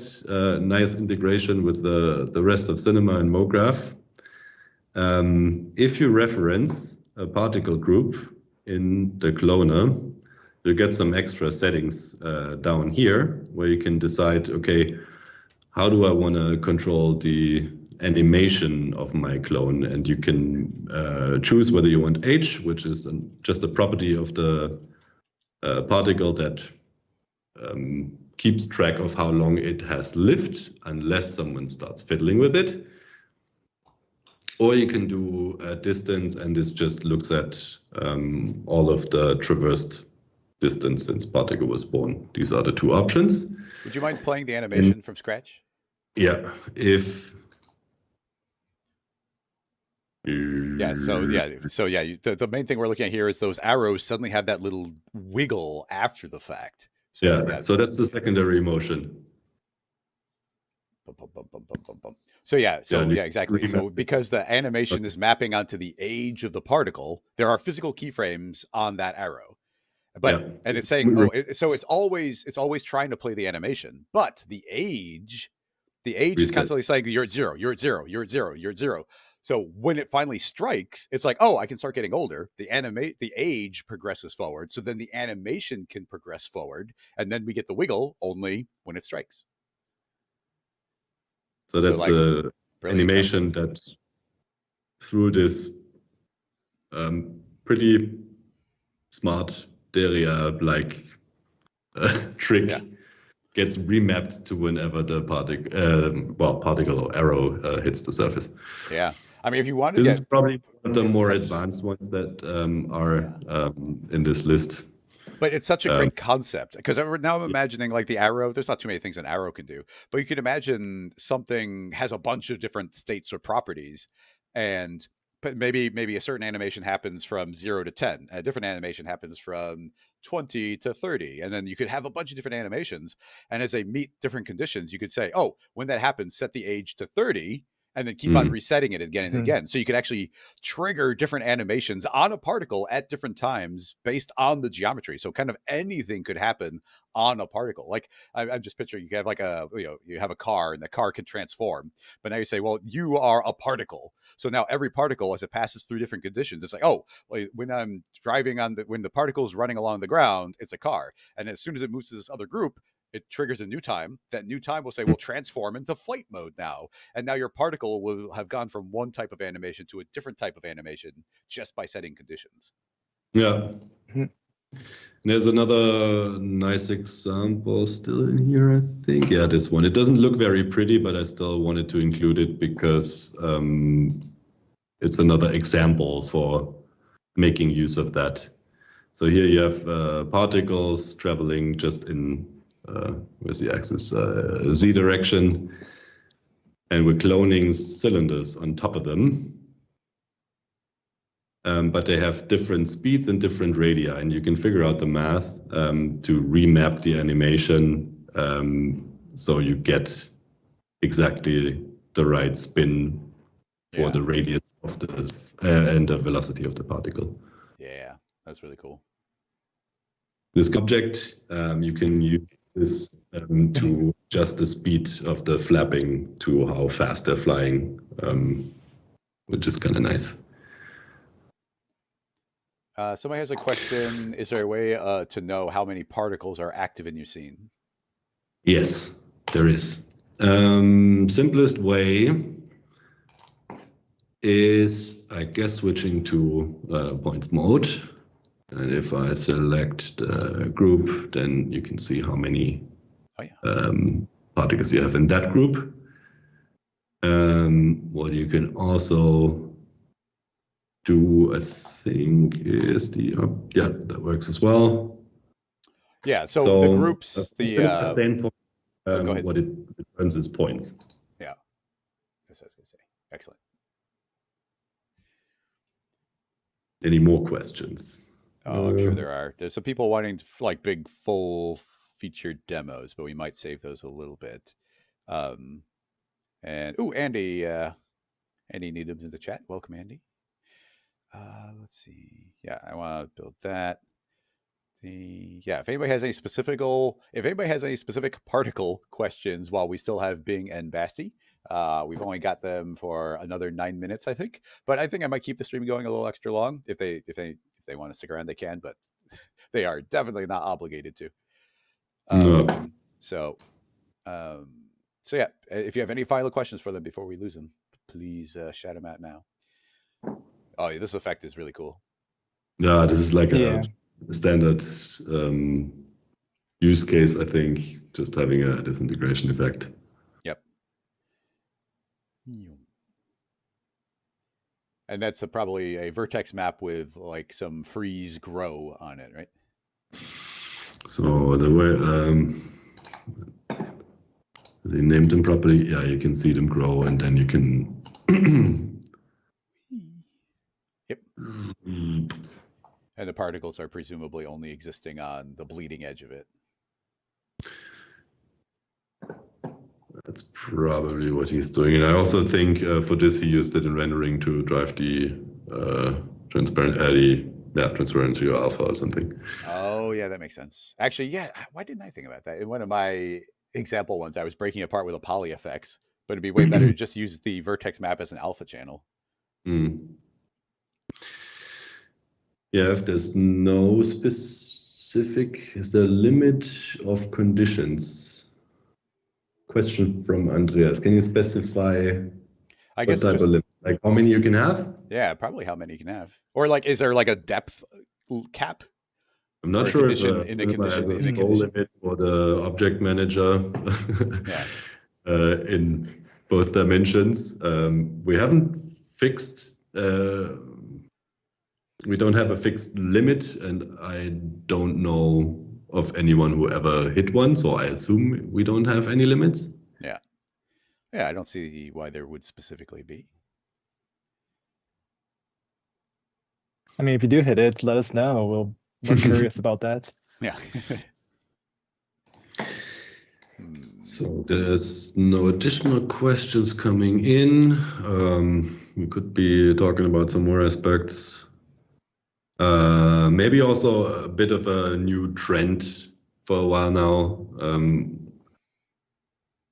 We really felt it was the right choice for Pyro exports to not have like our own file format that no one can read, but go with like the industry standard. For Pyro, that was OpenVDB.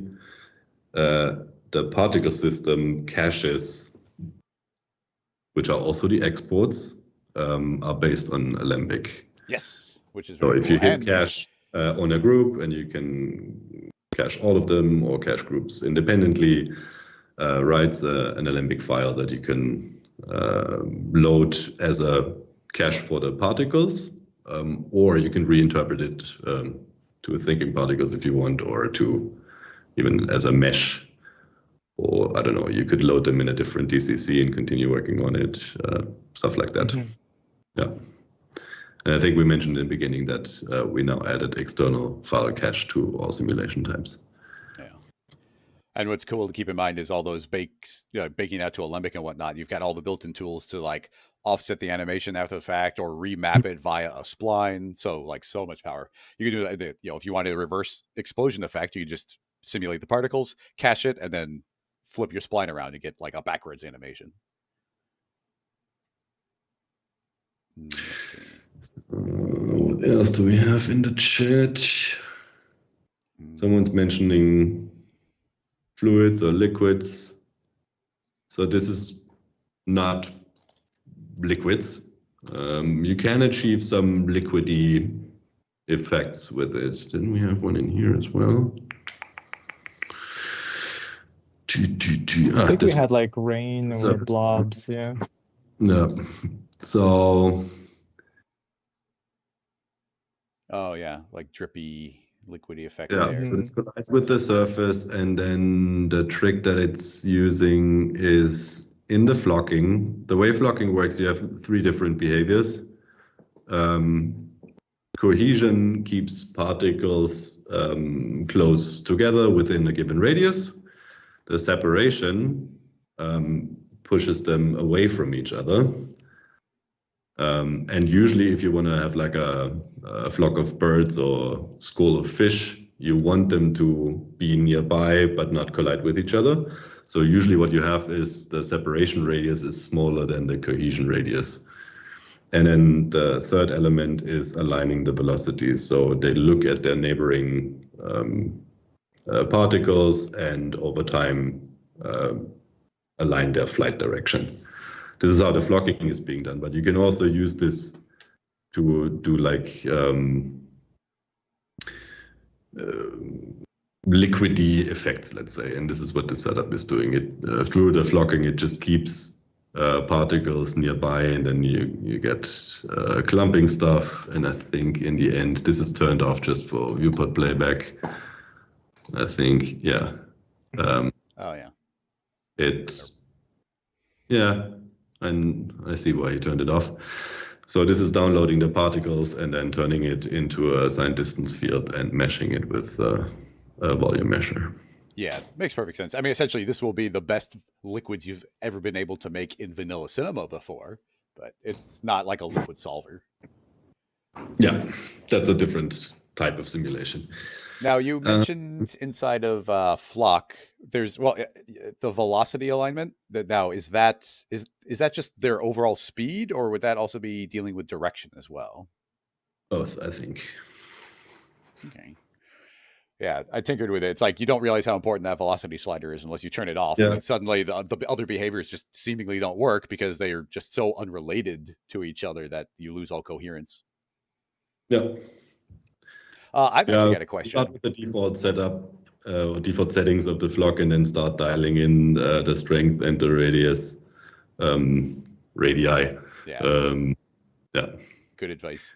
Okay, so I didn't talk about this in my video because I didn't have an intuition for it at all. A lot of the modifiers have that little noise tab where you have strength, scale, and frequency. What is that doing?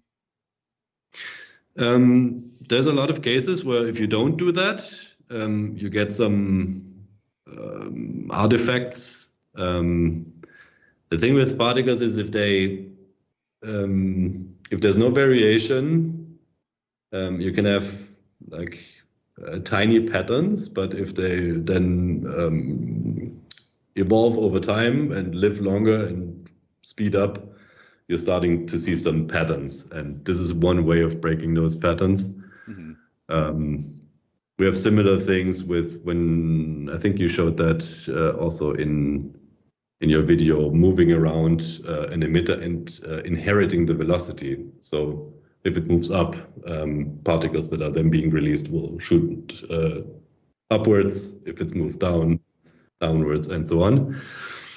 We're only emitting on full frames in theory, but we're emulating kind of like subframe emission just to break up patterns. But you always have pattern problems if you only do stuff once a frame.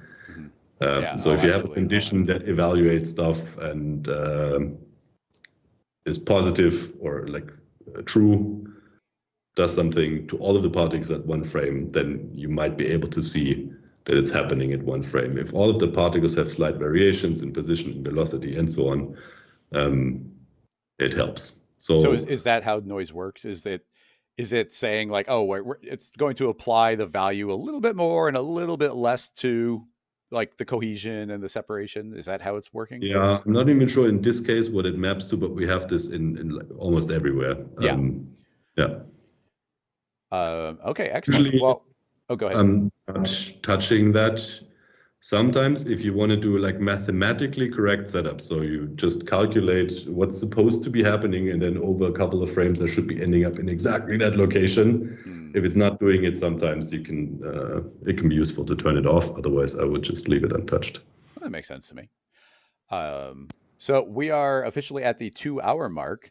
So I wanted to give both of you potentially a final say about some element or something to look out for, or some sort of link or something. So maybe Bing, if you want to go first, is there any place you want to send people or some aspect that they should be checking out?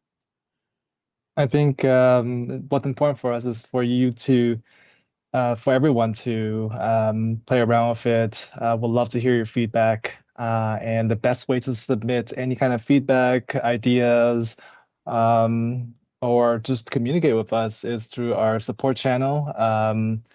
And yeah, just give a tag or mention the Rocket Lasso live stream in the field, the body of the text as well. So it helps us kind of filter that out as well.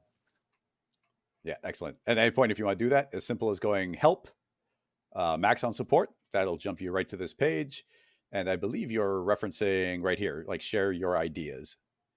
Exactly. And we can always follow up with you guys personally as well if we need to dig in a bit further on your ideas. Yeah, excellent. Well, there you go, everybody. That's if you've got suggestions or you want to give some feedback, like definitely go and give it directly to the source here. So that's a big, exciting element. Yeah. Go ahead. I was just pointing out that this is not going to waste. Maybe there's an obvious pattern now over the last couple of years that we're continuously working on new features. So we're adding this, but we're also adding to other stuff that we did in prior releases. The connectors now, adding new abilities to the rigid bodies and so on. And I think we did additional features and improvements for stuff like pyro and cloth over several cycles. Yes, huge improvements. Like cloth improved so much, like adding in all the soft body features and like tab after tab of additional things, like so cool. Yep. And this is so we're seeing right now the first pass of particles, which is already insane. So super cool. Let's see. Quick shout out to the team, not just simulation. Everyone at Maxim was working really hard on this. Makes us very happy that at least until now it seems to be super well received. Yes, no, I agree. It's my favorite version in a long time. Just overwhelmed by just possibility. Like it's really cool. It's exciting. I mean, considering you had a 4-hour launch video, kind of says a lot. It really does. It's double. I think it's pretty much double the longest previous one. And in previous videos, like, oh, I'm going to show a whole bunch of like crazy, wacky demos of how you might apply it. This is like bare bones. Like, okay, let's just talk about the individual tools and how they function. So like, it could have been so much longer than that. It could have been insane. In the video, I'm like sarcastically saying things like, oh man, like I could talk about particles for 3 hours. And then it ends up being almost exactly 3 hours when I was editing. It's like, oh no, this is way too long. No, it's good fun. I think it's my favorite release since 20. And that was 20 years ago. Yeah. The 20 was Fields Were New, which I think was the super big new paradigm. Yeah. Yeah. There are those big key versions. I remember when version 8 came out, and that added in thinking particles. And some of the early Yeah, thingy particles, man. Particles haven't been updated since R8 in the year 2002. So yeah, so it's good we got like a really cool particle system now because we've been waiting for it. Um, and then we had R12 and then 12.5 when we got all the bullet simulation and then all the connectors and engines, which was really fun. And you get the big MoGraph release, the field release. Like there are those big like watershed releases where it's like, okay, this changed a lot. And we didn't super emphasize it while we were just talking about these features, but like just the way they integrate with everything else. Like these particles are essentially they're a little bit of information floating in space, but you clone onto them, you trace them, you put them into volume builders, you can render them directly in Redshift. Like uh, it's just naturally interacting with all these other facets of cinema that have existed for a while, but now we can interact with them in a whole new way. So that's where a lot of the power comes in. This isn't like this little isolated system that does its own thing but doesn't interact anywhere else. It interacts and touches like every part of cinema, and that's where things get crazy and they get powerful. Exactly. So there are, well, I'm going to continue the stream, but I'm going to say a big thank you to Bing and to Basti for coming and hanging out. Pretty short notice also. We only started planning this like really late last week. So thank you so much for coming on. And as there's more releases in the future, then maybe we can line this up again. For sure. Thanks for having us. Yeah, thank you so much. If you want to just exit the Skype call, I'll take a couple extra particle questions. Yeah. But yeah, thanks again. Dropping out, but sticking around in the chat to maybe answer a few more questions. Excellent. And just if anyone happens to be at SIGGRAPH, I'll be at the booth if you want to talk more about particles or any other area. Sweet. Looking forward to it. Bye-bye. Okay. Bye now. All right. I am going to switch over to my singular camera here, and we can continue doing a couple demos straight off my machine. I will immediately begin with a couple of caveats here, which I did in my main video, and that is I'm in the process of trying to get a new machine. My video cards are 8 years old at this point, and the like NVIDIA doesn't even like the stuff that NVIDIA releases aren't even really working with them anymore. So my older machine now doesn't like running stuff on GPU. So I'm not running particles on GPU. I'm running them on CPU. And I found when I was recording, they would look nice and smooth on my screen, but the capture software was stuttering when it's trying to capture them. So I might be getting a way better feedback on my screen than you're going to be seeing on yours. So just a couple caveats. Keep those in mind. It should get better in the future. But, oh man. And the amount of time I spent working on that video is insane. I spent like the last month essentially learning all the new features, playing around, building new practice files, of just like learning how the stuff works kind of inside and out. I mean, essentially that's my job when it comes to education is I take all the raw information I can do, play around, and then try and explain it in a way that your average artist can now be like, okay, I don't need to get technical. I know the information I need to execute and make cool things. That's always my goal. So this time that happened to be 4 hours worth of content recorded, which of course means it was 5.5 hours of raw video, but that's not counting me recording a giant take for like 45 minutes and it being like, okay, that could have been better. That's a practice run, deleting it and starting again. So insane. And then I made the massive mistake, especially on this older machine, of recording everything for the first time ever in 4K. I was like, oh, I'm gonna make a 4K video, and the raw footage looked great. Premiere just couldn't handle it. If I clicked in Premiere to try and move my timeline around, it would take like 4 seconds for the playhead to jump to the new location and update the frame. So I had to like drop the resolution back to 2K stuff. So anyway, I tried to put a lot of effort into that. But I'd love to show off a couple of extra particle rigs. So if you have more particle questions, and I saw some people asking some particle questions, I will try and jump back into. But yeah, keep in mind those little caveats of it's not going to be, if I have a new machine, this would be looking incredible, but old machine. So one thing I just recommend always to everybody to do when you're playing with a new particle system, no matter what software you're in, try and make some fireworks. It's a great way of like stretching the muscles of the system and you being like, okay, well, how do I make a particle spawn from another particle? How do we do things like, and here's my example one. Here's a burst of particles. You got all these different colors. They get these big swirly tails and they explode. And then those particles each have their own little trails coming behind them. And the initial particles are being born with a particular color. and a particular speed and a particular lifetime, and that information is getting transferred to the children. So even here on this pretty old machine running on CPU, you can still see I've got a pretty good number of particles here, and it's running like pretty reasonably. So yeah, so building out these types of rigs, I did show off some example files in my other scene, or in the video, that we didn't really get to break down too much. So if you have any questions about those or want to see specific rigs, feel free to start dropping them, and I'll try and monitor the chat. Let me open up a brand new file because I saw a question earlier about some of the flocking. So I'd love to just build up a little demo here of flocking and predator prey, because they are just so much fun to play with. So let's begin. And as I said, I made my own custom layout here with all these laid out. So I saw somebody asking how I got them to line up horizontally. I'll click on standard so I can show you. What I did is I tore off all of these different menus, but in this case, I grab modifier, tear it off. That's the longest of them. If you right click and say customize palettes, I can just grab this little tab here. That means all of the things inside of it. And I can drag that anywhere. And I drag it right here to the side of my viewport. And you see it automatically made them horizontal, ready to go. And I could add more and more things in there if I wanted to. But for now, I'll go to my particle layout. And here's all of them just lined up in the way that I set up.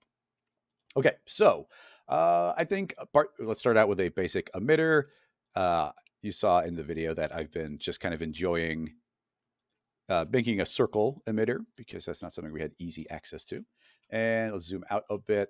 I'll say the emitter should be showing particles of size 2.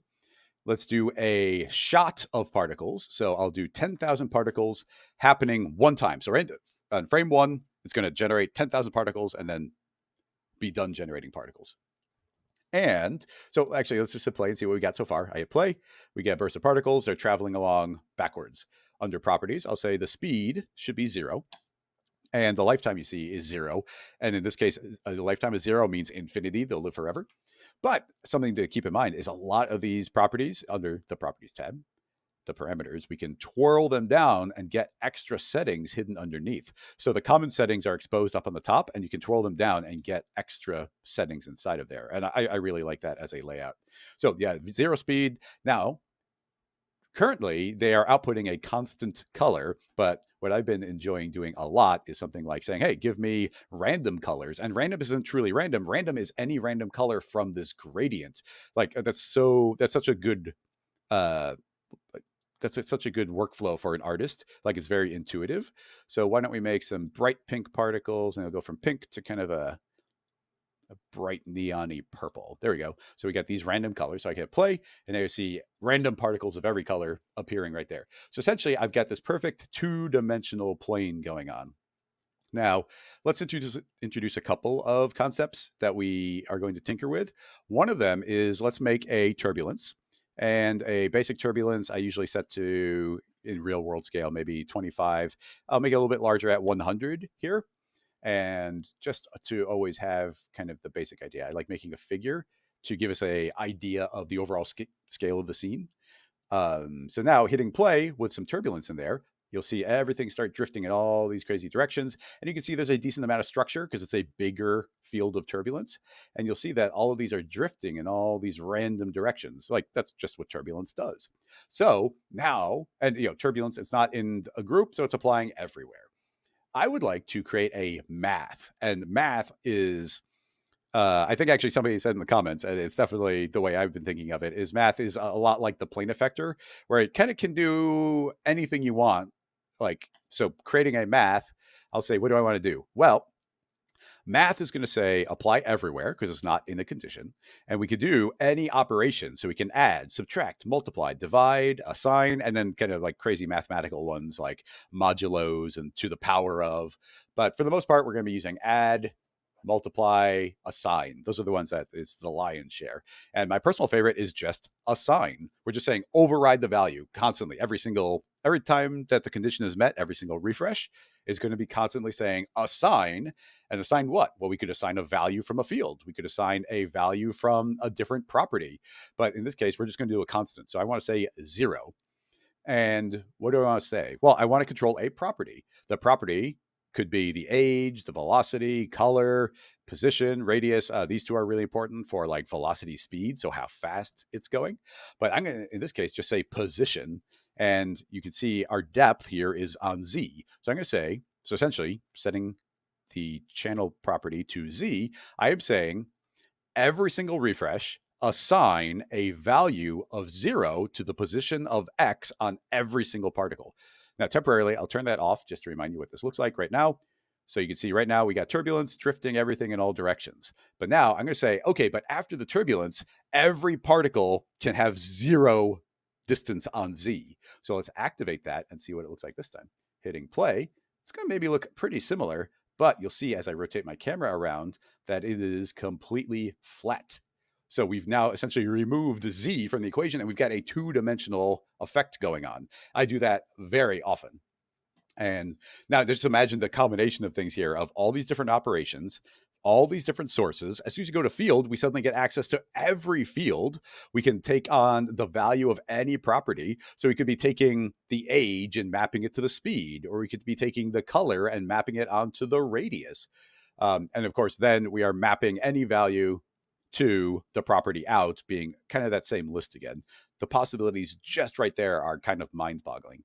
Now, because math can do so many things, I keep on renaming it. So I'll just call that math.z so that I know that that is constantly saying you got to be flat. All right, cool. Now, temporarily, I don't think we need that turbulence anymore. So now, oh, here's one of my favorite things. If I play, you'll see it makes particles and they're going nowhere. They're just hanging out doing their own thing. You know, I'm going to make that purple a little bit brighter just so that it shows up in the stream. There we go. A little easier to see. Okay, so you can see we got this completely random distribution of particles everywhere. So let's make another modifier. These are all called modifiers. We'll make a flock. So flock, what is that going to do? Well, like Basti said, this is the obvious thing to think of is like a flock of birds or a school of fish or some moths going around. But I like thinking of it kind of on a more fundamental level, which is particles wanting to pull towards each other, particles wanting to push away from each other. So with that in mind, let's keep this super basic. We've got cohesion, which is pull towards each other, and separation. Let's just turn off cohesion. So now all we've got is some separation on them. And you know, I'll increase my radius to, oh, let's keep it default. So now let's start it again and check out what happens now. Now, any particle that's on top of any other particle is pushing it away. And each particle is kind of getting pushed away and then seeing the next particle and they're pushing away from each other. Now, visually, actually, here's something I want to do. I want to add a friction in here. So we're constantly draining energy out from everything. So I'll say friction. I'll drag it after the flock. Keep in mind the order of operations does matter. A lot of the time it doesn't, but sometimes it really does matter. So just keep that in mind. Okay, friction. You know what? I'm gonna make it really high. This friction is really high. It's draining out a lot of energy. So you'll see as these push apart from each other, they're gonna lose their energy very quickly, and you can see everything settling in. That nothing's too close to anything else. I'll give myself way more frames here. Actually, let's just go 999. Okay, cool. Now watch this. As soon as I change my separation radius from 2 to 5, look at that. Now they're pushing apart even further to the point where there's almost not enough room for them. And look at how we're spreading out and eating up all the available space. Let's push that further. I'll say 8. And now all of them spread out again. And look at this lovely, very even distribution of particles we're getting where none of them want to touch each other. So keep in mind, they could be forced into each other depending on if they're compressed in a smaller space, or if they're going fast enough. But in general, they're trying to push apart from each other. Like that by itself is such a cool effect. And you see everything is still very 2-dimensional. I really love doing these 2-dimensional demos, both for showing it off because it kind of simplifies the concept and it's very visual, but also you're essentially doing a cross slice of it. You know how when I use field forces, I always kind of make it 2-dimensional so we can get a cross slice of it and we don't have to do the calculations as a cube. So it's just so much quicker to calculate. It's squared instead of cubed, which is a huge difference. So anyway, you can see these kind of jostling around, pushing apart from each other. But we could do things, let's activate that turbulence again. And now you can see those all drifting around, but that flocking is still trying to stop them from getting too tight on top of each other. So look at how much more spacing, look how much more structure that inherently feels like it has. So let's turn off the flocking and look at the difference between the two. Without the flocking, you see that we get these really tight lines. Everything's just kind of compressing on each other. The instant I activate the flocking, they spread out from each other, and look at this beautiful structure that we get. Now, we could do things like increase our separation strength. So let's put that up to 3. So now they're fighting even harder to stay away from each other. So the spacing should be larger from each other. So that's just playing with separation on those. Let's go and turn off the turbulence. And instead of the separation, I'll zero that out, and let's play with cohesion. Putting it back to default, it has a strength of 1 and a radius of 5. Keep in mind, we still have the friction. So this might go slow because I got really heavy friction. But you can see any particle that was kind of close to its neighbor, they're all getting pulled on top of each other based on a radius. I think it'll look cooler if we do a larger radius. So I'll increase that, restart my animation. And now you can see we got larger radiuses, and we get these little clusters starting to go on top of each other where they all pull in. So like already that starts feeling very organic. But now, and I mean, we could change that to any radius. I could say, hey, up to 25. And now these groups of particles are going to move towards each other when they need to. Keep in mind, the larger you make their radius, the more particles are going to be checking against, and it can slow down the overall calculation. But hey, the effect we're getting, I don't mind. I can increase up to 55, and now you see them all go to even smaller clusters. And here I'm not even resetting. I'm just making changes as the timeline continues to play through. Let's jump that up to 9,000 frames, and you can see we got all these little clusters. So now, why don't we tell them that they have to separate a little bit? Currently, the cohesion strength is 1, but I'm going to say the separation strength is now 2. So they want to push apart more than they want to pull together, but they're trying to pull together from a greater radius, and they're trying to push apart from a smaller one. So as soon as I click to go off, now you see all of them suddenly push away from each other, and we get this explosion of particles, and look at them all hanging out. They want to be clustered together, but separation strength is telling them that they have to move a certain distance away. Let's drop the radius of that down, because what I want to do is see kind of like individual clusters. And we can just keep on playing. Oh yeah, look at that. So look at the shell that we have forming on the outside. We get these lovely blobs, all this structure pulling through, just changing these couple of variables here. It is absolutely crazy. So yeah, I love that. Again, still 2-dimensional. And we could start layering up other things on top of it. But just the effects that we can get from just this flocking are, I mean, it's just so cool. Now, I think it might be kind of fun to talk about this excluded group. Let me think of how I want to show it. I did a demo of that during my video, and I kind of accidentally discovered something while I was doing it. And I want to see if I don't want to just do the same thing again. But, I mean, we'll probably end up with a somewhat similar effect. Yes, no, yes. So what I'm thinking is I'm going to just duplicate my emitter. So copy paste. I got a second emitter now. I copy and paste them together so they're still related. So we have a second group. I'll move it down just because it's the new one. And let's change the color here. I want to have heavy contrast. So these will be yellow and kind of a lime green. So we can't mix them up. Okay, cool. So let's also change our random seed so we get a completely different layout.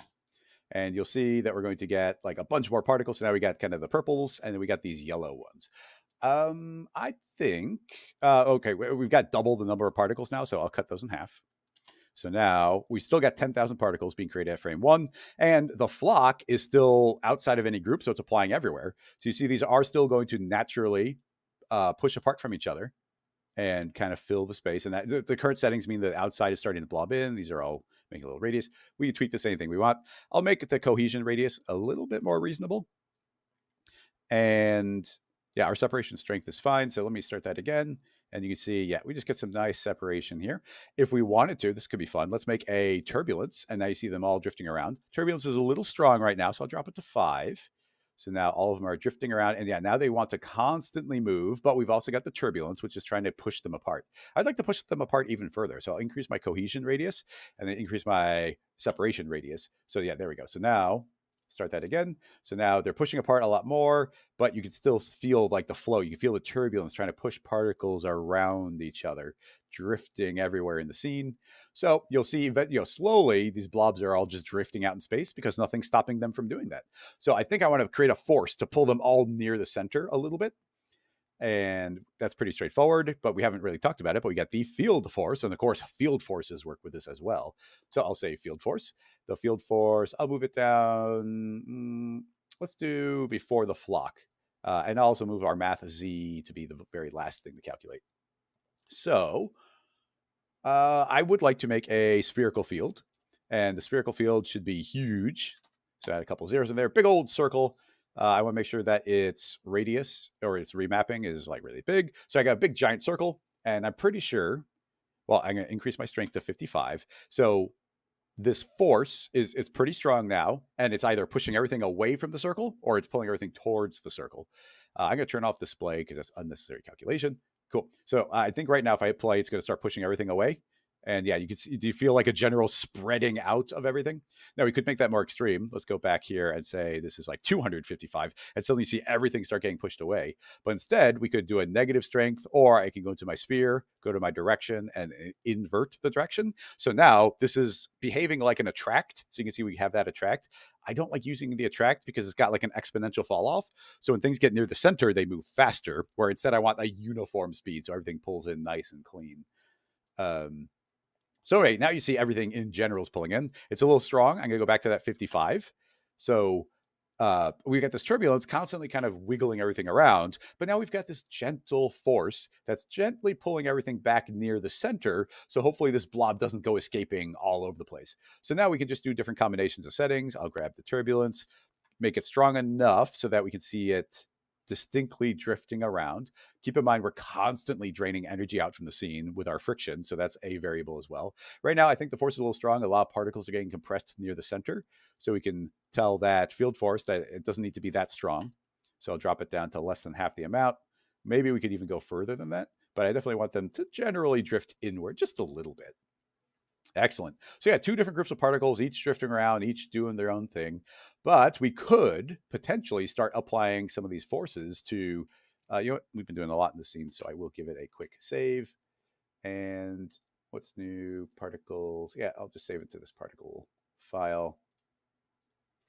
File 4. Particle slice flock. That's fine. Okay. Hitting play. Okay, so right now all the effects are happening everywhere because we didn't limit these to a particular group. But we could say, okay, we've got the, let me actually rename one of them. Okay, so that's yellow. So I'll rename this one to emitter yellow and group yellow, just so I can tell them apart.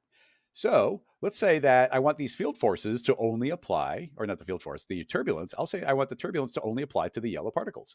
So now we hit go. And now the yellow ones have got this force that's trying to drift them around. The purple ones are ignoring that thing. They don't care about that. So we get one behavior from that. And keep in mind, you know, we can start layering things up. Let's say, okay, this could be interesting. I'm making this up as we go. I got to put the turbulence everywhere again, but let's put this field force only into yellow. So now these are saying you want only the yellow ones want to pull in. So now let's make a duplicate of that field force in the other group, and I'll invert the direction of the sphere. So now the purple ones want to push out and the yellow ones want to pull in. So these are kind of fighting each other, trying to get to these different positions. And slowly, I think we'll see the purple ones begin to escape. And you see, look at this group right here. The purples are saying, I want to go. And the blue and the yellow ones are saying, no, I want to go in. And the forces are still fighting. But I think over time, we'll see them start to separate. I could crank up the power of them, but we should start seeing the middle become more yellow. And you can already see the outside is starting to get more of the purples. So all I did was duplicate one field force and put them in different groups, and we're getting these different behaviors. So yeah, I'm going to crank up the power of both of them because that's already looking kind of cool. So I'll double those, and let's see. Yeah, you see significantly more quickly that the purples are starting to escape outward.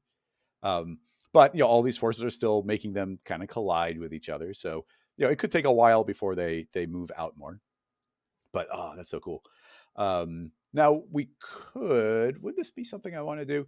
Right now we've got these forces drifting around, but you've got cool options in a lot of these modifiers to exclude a group. Right now, this is affecting everything in the scene, but I could say, okay, I want something to be included in the calculation, but I don't want the effect to apply to it. So I could grab, let's see, I think this will work. I'll say, don't apply to the yellow ones. So purples will push apart and be attracted to the yellow ones, but the yellow ones don't care. They're just doing their own thing. So hitting play, they will still move because of the turbulence, but let's see if that actually works. Yeah, immediately you can see these purple ones are free to start escaping more. Oh yeah, look at how much more of an effect this is having, where those are drifting in very quickly, doing their own thing, and the purples are like, wait, you're squishing me. But the turbulence is like completely ignoring the separation, and you can see how the yellow group is being excluded, and you see how these grouped up on top of each other because this flocking isn't applied to it. And you can see the yellow fight their way in and the purples escape their way out. And all I just did was drop one group into exclude groups, and we get this completely different look set up. So man, like the possibilities we have here are absolutely crazy.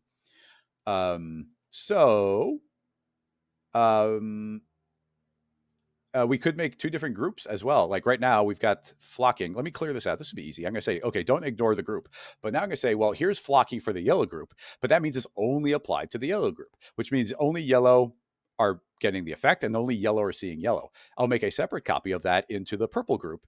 And now the purples see the purples, the yellows see the yellows, and that's all that's going on. So I think we'll get another very different behavior here where, yeah, actually they are passing right through each other, but you see these different cohesions happening, the yellows fighting their way in and the purples pushing their way out, completely ignoring each other. But like even that, I like the idea of like, okay, yellows care a lot more about yellows, purples care more about purples, but you know what? We could make another flock, and this flock is now applying to both of them. So we've got three flocks going on, three different sets of forces. Of course, there's more calculations, but now they do care about colliding with each other again.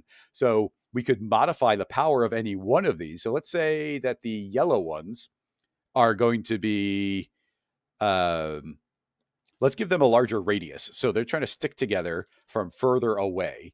And then we'll say that the purple ones, they are going to be stronger. They're more tight knit, but from a smaller radius. So there's already, and let me turn this one off for a moment. So let's just see what behavior we get from these. They are ignoring each other, so it might be a little hard visually to see. But yeah, you see these purples are clustering up in these tiny clusters, and the yellows are clustering up in like a bigger, more coherent way. Actually, because the radius is so big, you see them starting to push away in a very large context. So then I could create this overall flocking. They do now acknowledge each other, but you can immediately see that the purples are grouping to each other and the yellows are grouping to each other while trying to avoid each other. I'm going to get rid of all of the cohesion as far as both of them are concerned. And these are just very strongly going to push apart from each other. So let's see what behavior we get now. So essentially the two groups want to push apart from each other, but it's probably going to take a while. We got that large radius, so it's going to take a while until they have a little bit of space in which they can separate out from each other. So maybe let me grab that yellow one. This radius is very large, so I think that's actually fighting us quite a bit here. Let me make that radius smaller, and I think we'll get a more coherent result more quickly. I love the way that they're grouping up immediately with each other. They're sliding past each other, and well, anyway, we might start getting diminishing returns with me getting really specific on this, but give this a little bit of time, let them churn around.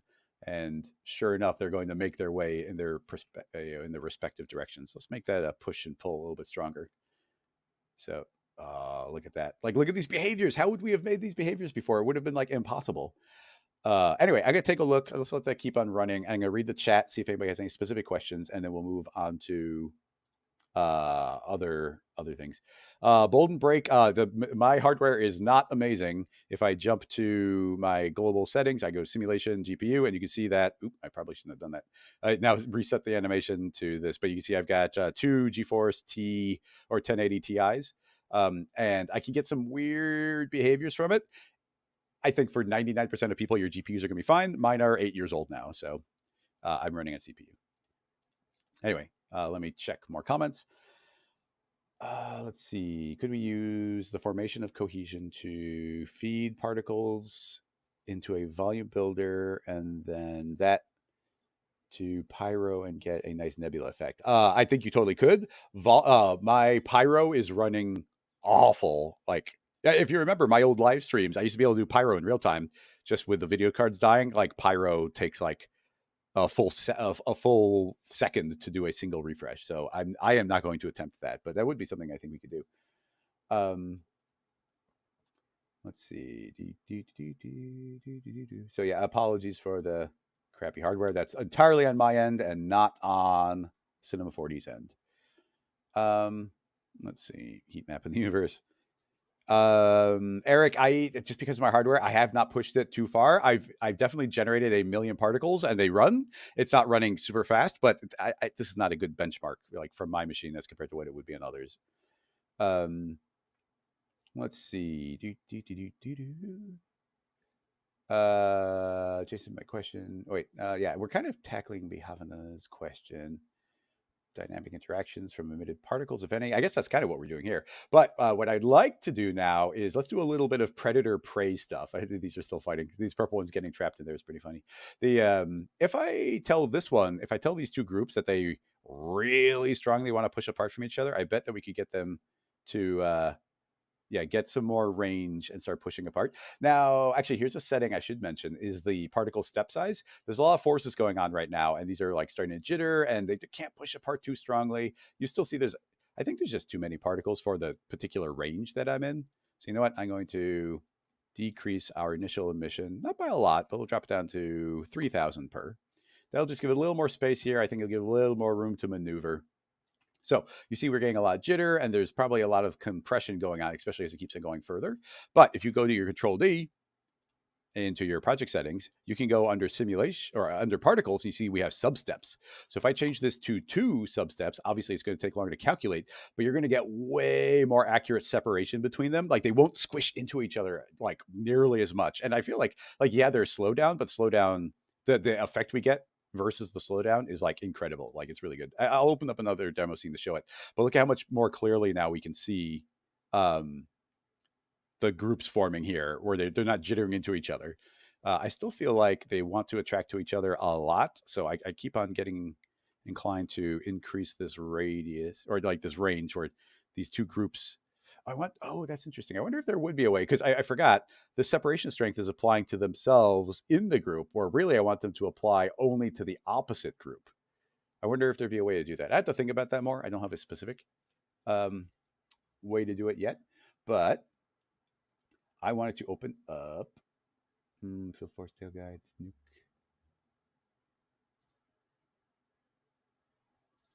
Which one is it? Oh, this one.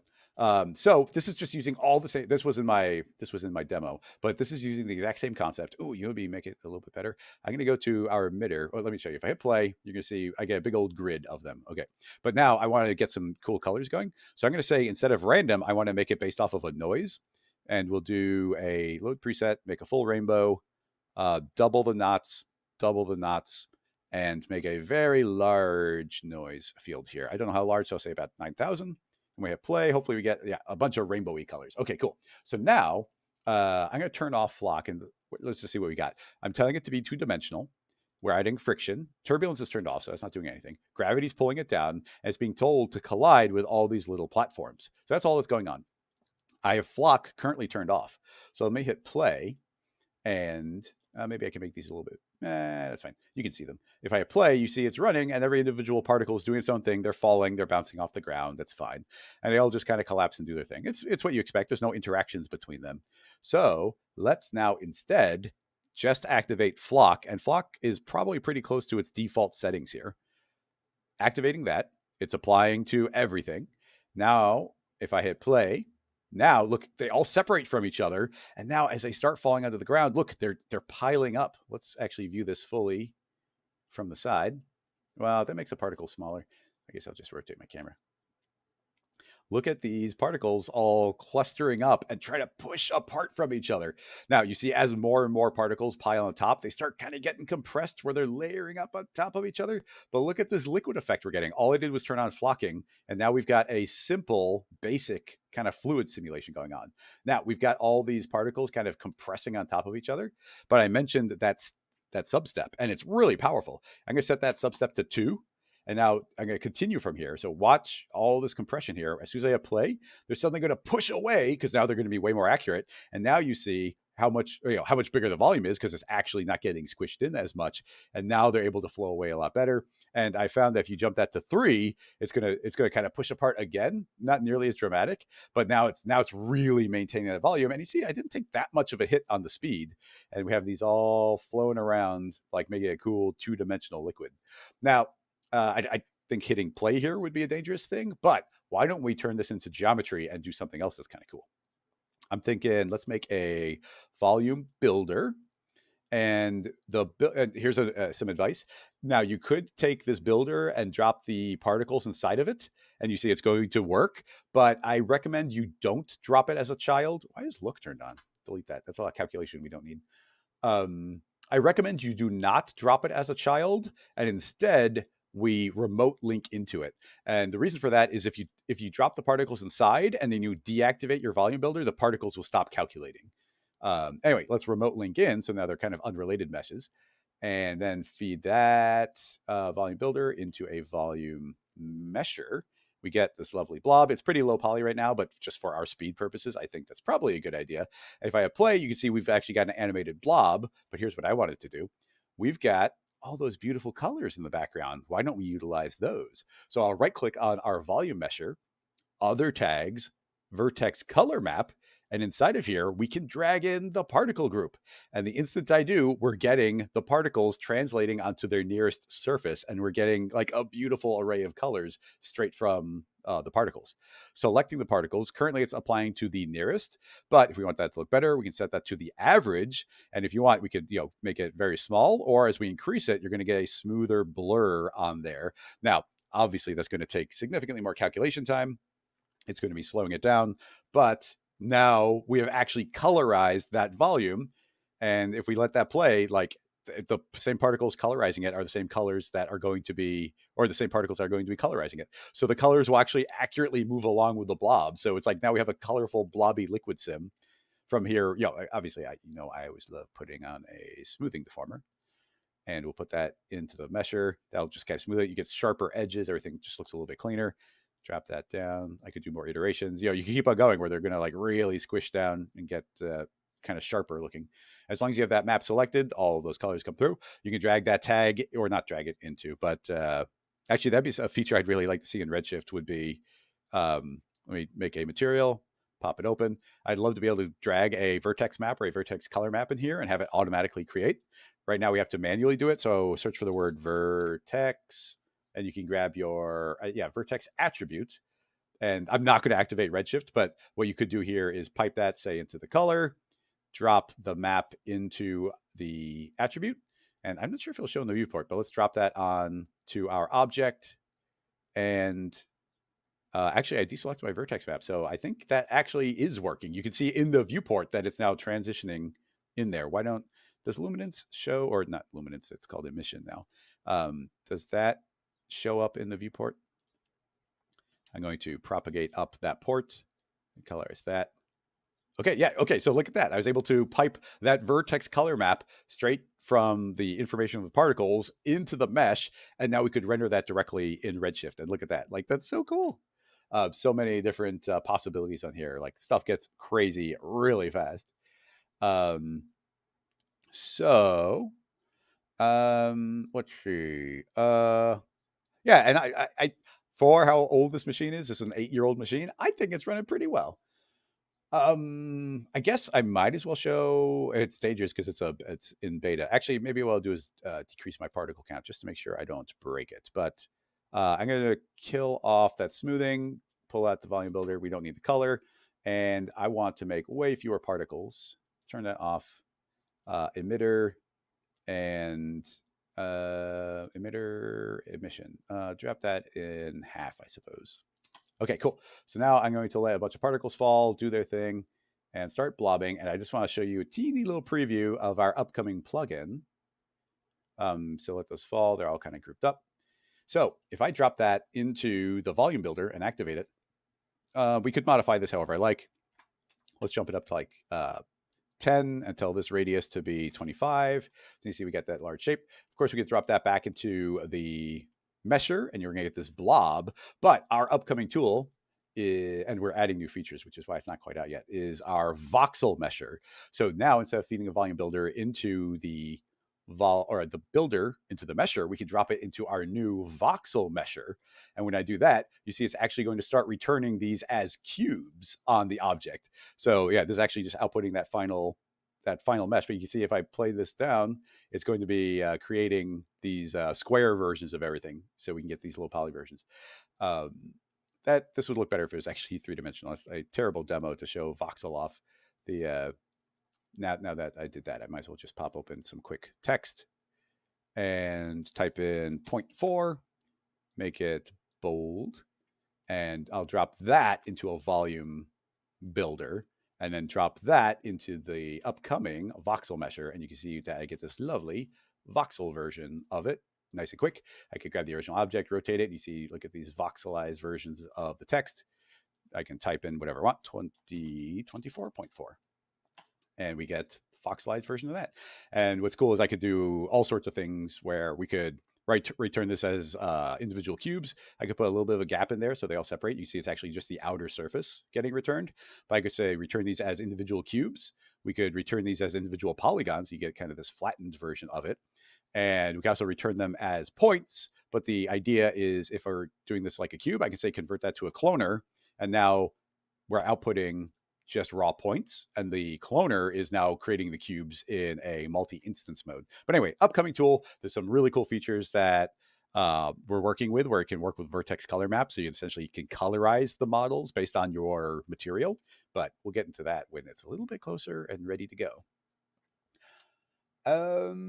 Let's see, checking. Somebody is asking about colorizing based on an image.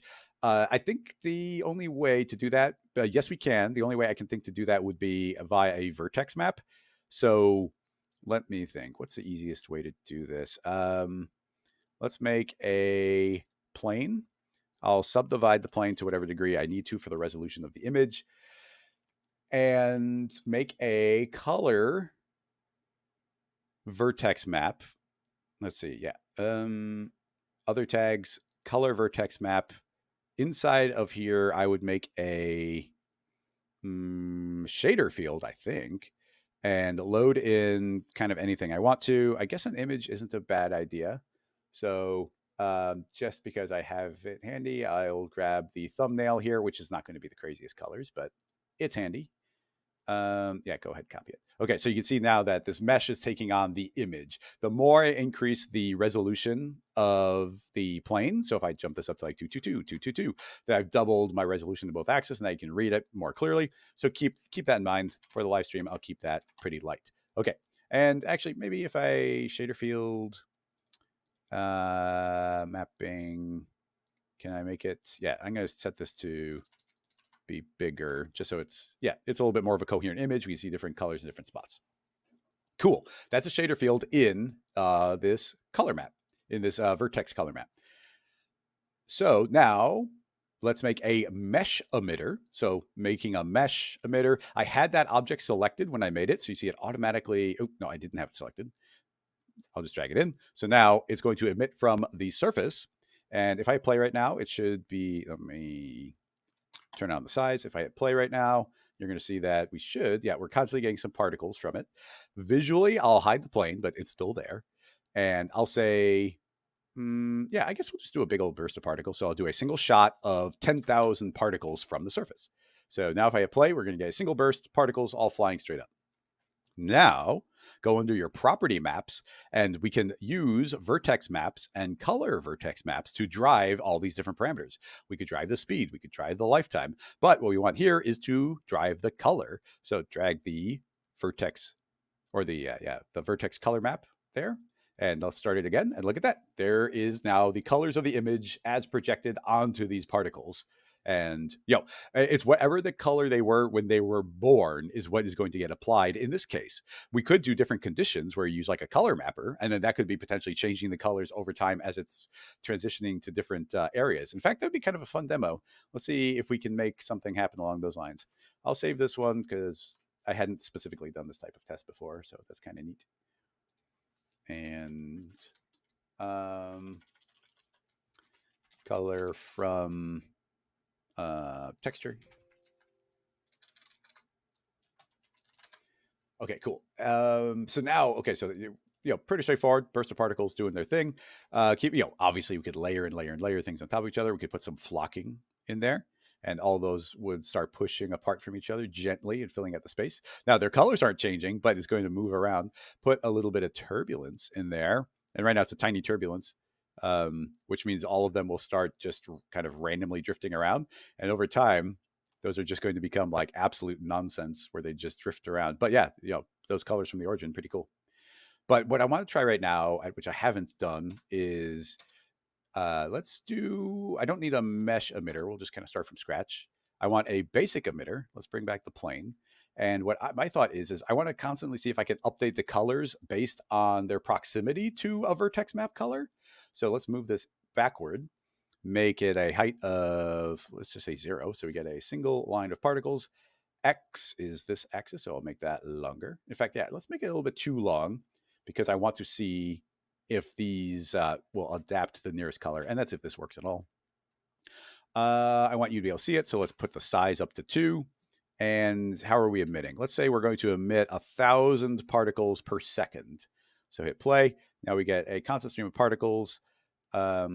I guess that's not too bad. I'll double that. Okay, now, yeah, so those particles are being born, whatever their color is, and they're just doing their thing. So now, let's put in a color mapper. This color mapper applies to everything. I could say just apply to this particular group. So right now, it's going to be remapping based on the age. So this is actually pretty cool. If I say, I don't think they need a lifetime for this. So I can say if the age is going from 0 to 90, it can pass through this color gradient. So let's say it's going from red to yellow over their lifetime. So you see they get born at red, and as these particles get older and older and older, they're taking on a different color. And just based on the way I set it up, they'll just be yellow forever. But yeah, we can age these or colorize them via their age. But I'm going to say I want to not colorize you via your age. I want to do a field. And what field are we going to be referencing? I want to reference that same color map. So you see it is looking at the nearest. Now we could change it to other ones, but let's see what this does. So when I hit play, and I mean, if I click on the vertex color map, you can see that those are the colors of it. So now let's see what the particles do. Oh, look at that. So now, okay, yeah, so they're constantly, it's exactly what I thought it would do. The particles are taking on the exact color of whatever is the nearest part of the image. So, automatically, well, every particle is changing color as it passes through. So that's pretty cool. I'm trying to think of what else to do with the effect, but that just kind of seems to work. I wonder if, because this is inside of a field, I wonder if we could put some like lag. Well, first of all, we could blur it. But blurring is probably going to take a lot of calculation. So instead, I'm going to put a delay on it and make it really strong. So I don't know if it will, but I think it's going to be constantly trying to adapt the color underneath, but it's going to take a while. So it might not, you see right there, it flicked to white, but it's only going to be passing over that little white pixel for a second. So by putting that smooth on it, I think it's going to, the colors have to transition slowly. No, it looks like they're happening pretty much instantly. So maybe that field, yeah, this field, oh, that makes sense because that doesn't have, oh, wait, maybe it can work because I accidentally put it inside the vertex map. I need to put it maybe inside the color mapper. So let's put the delay on that. Oh, that's promising. Okay, let me deselect it and see. Yeah, okay, oh, now it is doing what I wanted it to do. You can see it's slowly adapting the color that comes underneath. So yeah, again, I don't know if that's practical, but that's pretty cool. And you can see these outer stripes, it is trying to reach for the nearest surface that it possibly can. So essentially those are, in this particular instance, wasted particles because they're not really doing much. So I can thin it out, make it a little bit more dense, let those fly across the scene. Let's see, how old, what frame are they? How many frames does it take to get to the end? And it's about 100 frames. That's fine. I'm going to tell them to live for 100 frames. And now I'm not scared of them like making too many. So I'm going to double our particle count. It's just going to make, it's going to fill that out a little bit more. And we could fill out even more by telling the particle group to be even bigger. So yeah, now these are filling out, and now you can see how it's kind of smudging the image. Now, these are all traveling forward. They don't necessarily have to travel forward. We could put in some turbulence, give that a little bit of control, and let these drift around. And you can see like they're still trying to find their nearest possible color. I like those drifting around, but I'm going to flatten them. So we'll make a math sign a constant value to the position of y. So I've, in theory, now made this completely two-dimensional. So they have to only travel on the ground. That turbulence can push left and right and forward, but it can't go up. So yeah, now we see them traveling across the entire surface. Maybe hide that surface. Yeah, now we get these blobs traveling that way. We could, yeah, I can't really think of where else to go on that particular rig. But it's totally cool. It worked right out of the box. Let's see. Any other questions?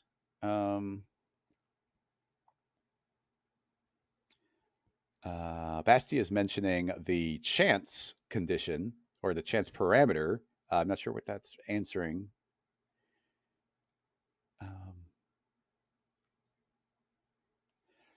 Demi, we can't render the particles with standard or physical.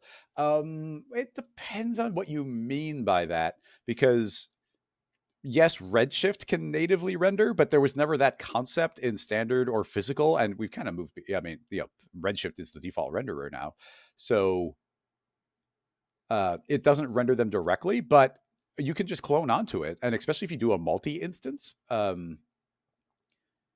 I guess we can stay in here. I'll just drop my particle count down.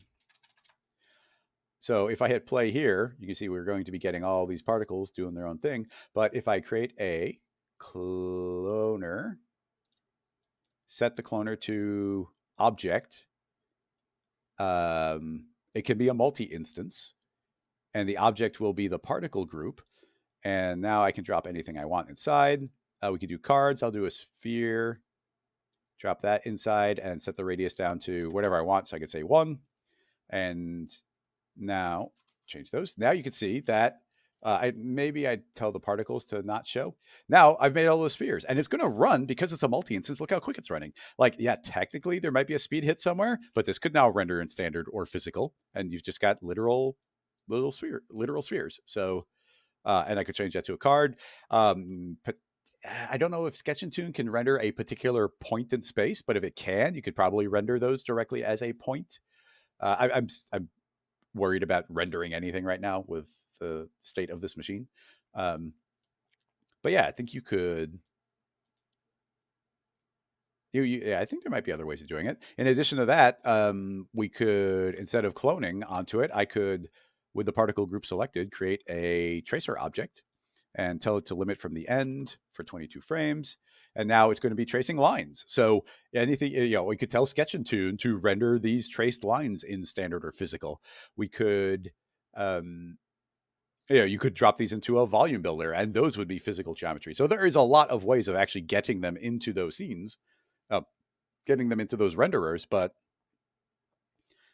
it's Redshift is the one. And again, like I said, I'm not going to demo it, but Redshift, yes, you could technically right click on a particle group, go to Redshift object, and you see you get this particles tab, and you can now render them as point instances, as spheres, quads, custom objects, optimized spheres. So yeah, obviously Redshift makes it a little bit easier, but I think the cloner multi-instance would work just fine.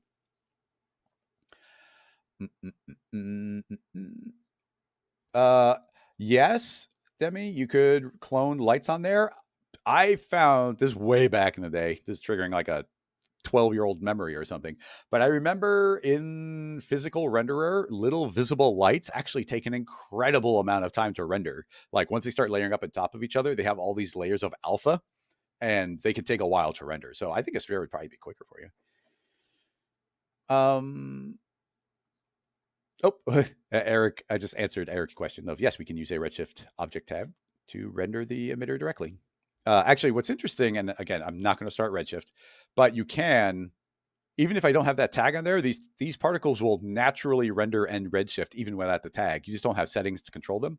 So to stop them from rendering in Redshift, you actually have to turn off the stoplights. Keep that in mind.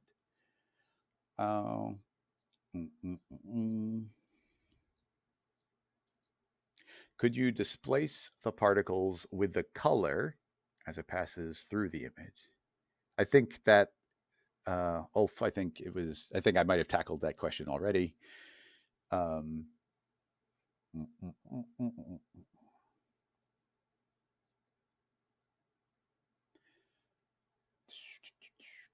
just seeing if people have specific questions, because we've now been doing a 3-hour stream, and this is after a 4-hour video, which I stayed up until 2 a.m. editing last night.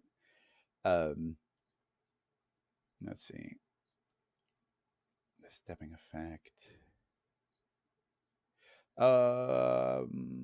Salka's saying that, in my demo video, I might have a stepping effect. I thought the stepping effect was intentional, but yes, it was a low poly sphere, so that could be a variable. Aflemix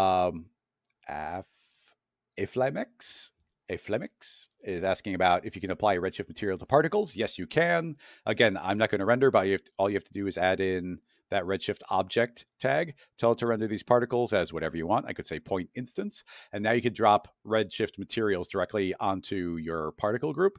And again, not going to do it, but you can take on the color of the particles by creating a user data.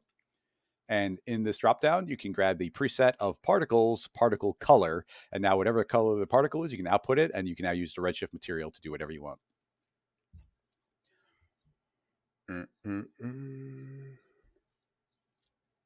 Let's see. Oh, yeah. Redshift can additively render the particles. Again, I'm not going to do that live, but I heard that's a thing. Here's a little demo I could do. Some of the stuff is probably going to be stuff I talk about during my NAB presentation. But I want to create this effect that we can get. I forget there's a name for this effect, but when I play, you can see, look at these lovely like organic swirls, very 2-dimensional, and that's really cool. And it's actually, well, yeah, let's build it. It's not hard to build.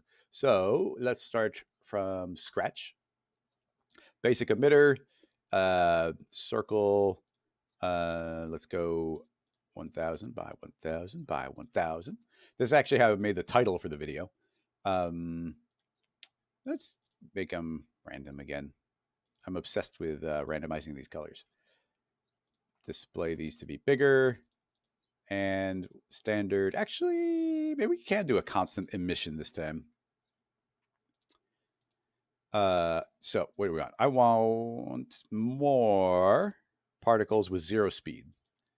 So 1,000 particles, and they're going to be constantly being created. So I'm also going to tell them that they have a lifetime of 90. Cool. So now we've got some particles. They're doing their thing, hanging out, just being there. And eventually they'll start dying away. Okay, cool. Now I want to create kind of that swirling effect. How do we do that? Well, in this case, I want some sort of geometry for it to interact with. So I'll make a disk shape, and I'll make that disk shape bigger like that. And I guess I'll get a couple extra segments because why not? Okay, now we need to use a volume builder, which is not something we do super often, by going into vector mode. So now you can see we've taken on this shape, and we now have these particles going in, or it's now giving vector directions based on that geometry I just fed in. Now we could change our voxel size. Right now it's pretty detailed. If I make it bigger, it's going to calculate quicker, but be less accurate. And we can change these ranges. Potentially I can make that smaller. Maybe not that small. That's probably fine. I might use this actually just as a mask. So now I want to get a particular direction. Does this work? Let me see if this works. So let's make a linear field, drop that inside. And now the linear field is going to face on Z. So now, essentially, now I'm just getting a direction. That's what I want. So I'm going to say that the volume builder, that is normal, which I think just means it'll override. And the reason I made the disk is I could say the linear field is going to take on the shape of the object below. So now I have a shape and everything's saying, go that direction. So yeah, this shape was only to get the area. Now that I've done that, I want to make another field. In this case, I'll make a random field, drop that also inside. The random field, let's also tell the random field to take on the shape below. And now you can see we get all these crazy, vectors going in all these different directions. So let's grab the random field and make these more coherent. So I'll grab the scale and keep on making it bigger, bigger, bigger. And eventually you start seeing that coherence where we can actually feel the noise. So there we go. That's pretty cool. So now all we have to do in our volume builder is say, I want to get the cross product of these two. So what that's now done is say, take the direction. I'm forgetting kind of the mathematical terms, but essentially what I've now done is I've made a 2-dimensional series of directions telling it to swirl around. And at any point I can grab my random field, make it bigger. Yeah, excellent. So now that is a series of directions. That series of like different directions can be fed into a field force. So the field force, I want to view the volume builder as a volume object, and that's now giving this direction. So now I can say, give me more strength. So now when I hit play, with any luck, we're going to start seeing these drift around. Yeah, you see they start taking on the orientation where they kind of start flowing through the entire thing. So that's pretty cool. I'm going to give this significantly more power, but then this is going to be additive and they keep going faster and faster and faster. So I'll also create a friction. So we then slow them back down again. Find a nice balance here, slow them down a little bit. Now they're taking on the directions. Select the particle group, create a tracer from end. 22 tends to be something very visual.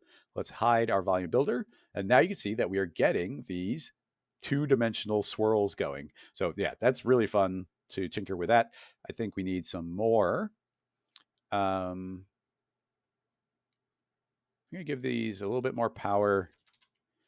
I think let's change this to interpolate these to linear. That's going to give slightly smoother. Yeah, that gives you way smoother transitions between there. A little slower to calculate, but yeah. Instead of cranking up your resolution of your volume builder, you can just tell it to interpolate between them better. And I don't need to display.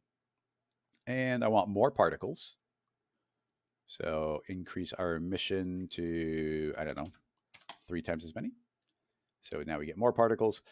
Now that's actually just working well. I can hide the particles and now we're getting these lovely swirls traveling around. But we can, I guess it's not going to work as much with a tracer. So maybe I'll turn the tracer off and let's just look at the particles.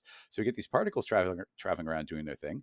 It's still 2-dimensional because they had the only forces being applied are not on Z. So we didn't even need to worry about that part. Maybe we will, I'm not sure. But I will now add in a flock. So I want to get some flocking behavior going. That will come before the friction. So I don't care about cohesion. I'll get rid of that. But I do want some separation strength with a larger radius. And the goal here is going to be that they can't cluster up on top of each other too much and they spread out. So let's see how far we can push this. Yeah, pretty strong. Increase the radius a little bit more. Oh, okay. You can definitely see something happen now. So I just got to find that right balance because a lot of this has a lot of like this separation radius has to do with how many particles are trying to cram into a particular spot. So yeah, so now these are all free to swirl around, bumping into each other, traveling around 2-dimensionally still. I'm pretty sure these are still 2-dimensional. Yep. Doing their own thing, but now we put some separation on them. So they actually want to do this flow. I wonder what happened if we added in some coherence. So that needs to be weaker than separation strength, but a larger radius. So say 22. So let's see if they start. Yeah, they are gathering together, but they're already separating so much that I don't know if there's enough space to justify that. I don't think it would look super different. Yeah, but look, I mean, like so cool and organic. We could reactivate the tracer. The tracer, there's no way that I know of I don't think there's a way of taking on the colors of the particles for now, but I'd love to see that in the future. But yeah, look at these natural flows. Now, before we could have done these swirls with the old particle system because that trick I did with the volume builder and the field force, we could already do that. But now we have the ability to like have these separate out from each other so they're not clustering up too much. We have the ability to potentially actually this could be neat. I'll tell the particles that they live forever. So emitter lifetime of 0. So now they live forever. I'll save this because we're, getting a little bit fancier here.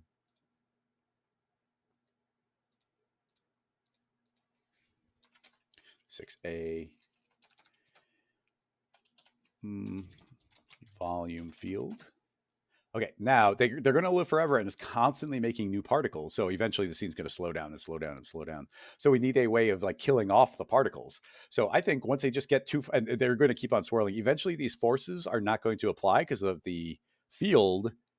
The field is only as big as the disc shape, but eventually you're going to see that they're going to start making these nice little clusters outside, which is actually kind of a cool effect. I'll turn this off and you see eventually we're getting this clustering outside. Again, I really dig the way that that looks, but if that started getting overwhelming, oh man, I can't believe how cool that looks.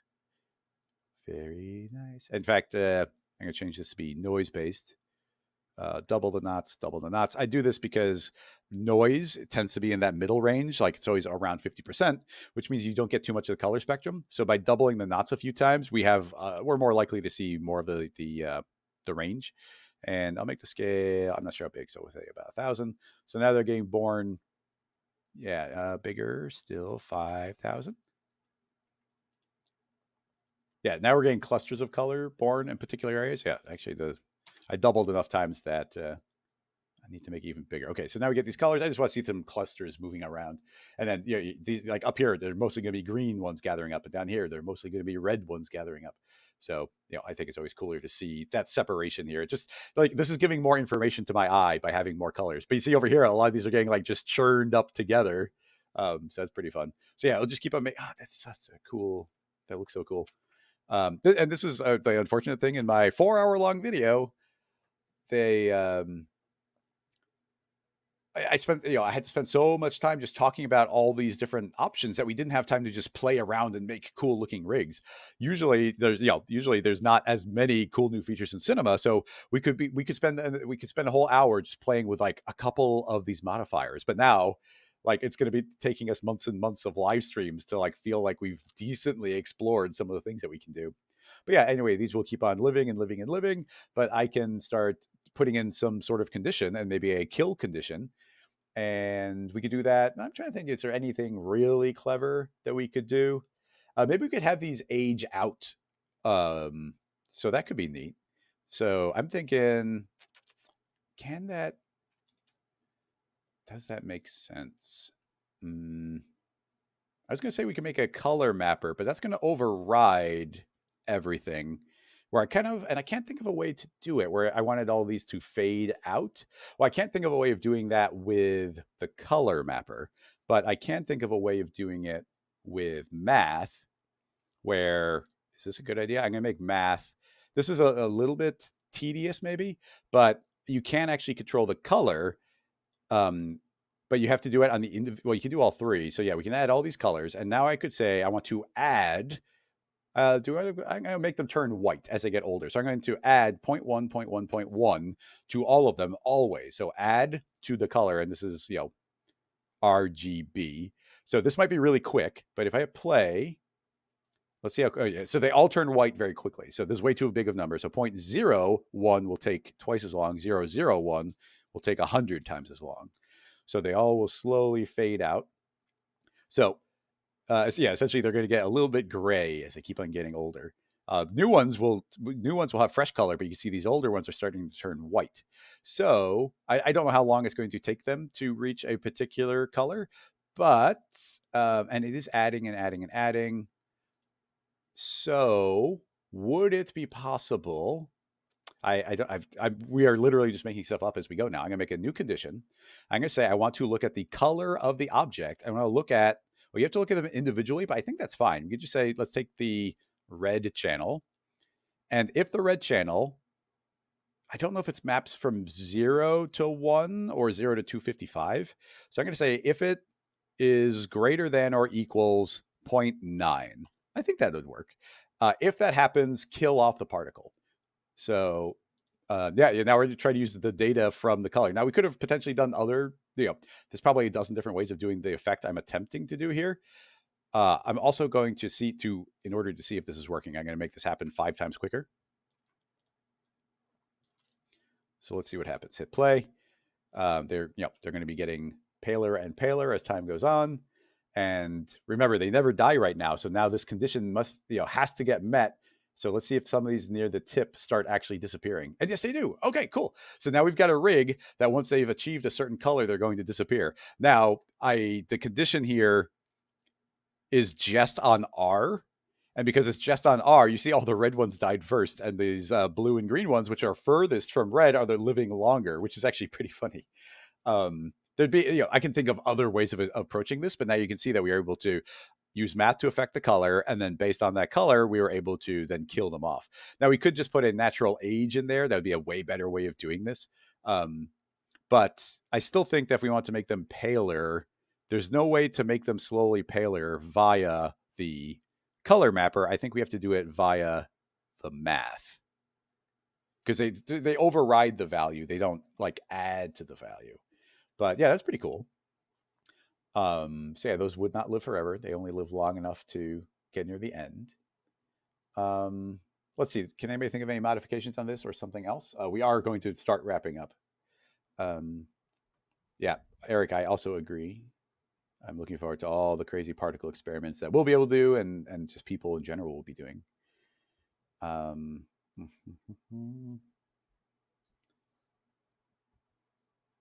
Oh, hey, Windbush is in the house. How's it going, man?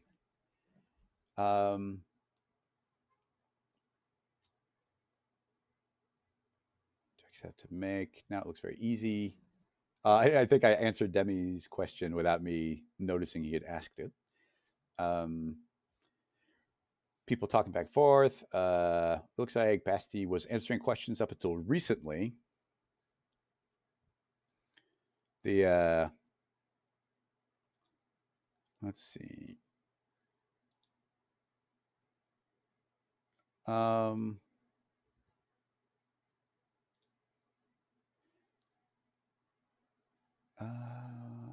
Is a property like size not always related to the render size? I'm pretty sure the size of the particle is what is going to be rendered in Redshift. Like, yeah, it takes on the particle size. I mean, a lot of time we're not even thinking about the radius of things, but with the same thing that we're doing here, I could map that same data in really interesting ways where, let's say, I'm going to make a data mapper here and move it down. It's applying to everything. And I'm going to say, I want to take the color. And again, we can take the R color and it's going from 0 to 1 to become paler. And I want to map that onto the radius of the particle. And that's a funky effect. Now, right now, we're actually not even seeing the radius. Right now, I told them to draw the particle group to draw them at a particular size, but I have to say draw radius to actually see the radius get drawn. So let me grab the data mapper and say I want the radius to start out, let's say at 2, and as it gets older, or as the color gets more white, it's going to shrink. That's the idea. Let's make that linear and see. Oh, yeah, okay, it is working. They're just really tiny. You can see that these are being born at a certain size, but I'm going to make that larger. Let's do it like 5. Yeah, so now you can see we've got different radiuses, and you can see now that as they turn more white, they're getting more and more tiny, and as soon as you get like so tiny that they're going to pop, then they'll be 0 and they disappear. So yeah, now we've actually got radius on there as well. Pretty cool. I'd probably put the size down to 0. Yeah, so now we're just seeing the radius, and that looks pretty cool. We could, that won't render that way, but we could clone spheres on there or clone splines on there to actually make those render out the way we'd want them to. Yeah. Oh man, there's so many cool, crazy things we're going to be able to do here.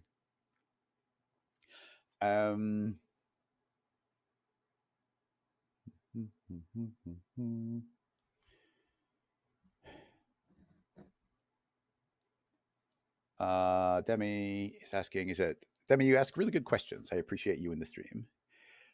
Is it mandatory to nest modifiers under a condition, or is it optional and we'll just read the modifier under it? Okay, yeah, that's a really good question. Essentially, there is no, in the scene, I've only got one particle group. There's not multiple groups. So when I put the stuff outside of the particle group, there's literally no difference. I could grab all these and make them a child, and it's going to look exactly if they're all outside of it. There'll be literally no difference. Really, dropping things under groups becomes important when you have multiple groups, although it could be nice to drop it under there just to keep things organized, but it is not strictly necessary to to do that. But once you got more than one particle group, that's when you want to apply only certain things at certain times.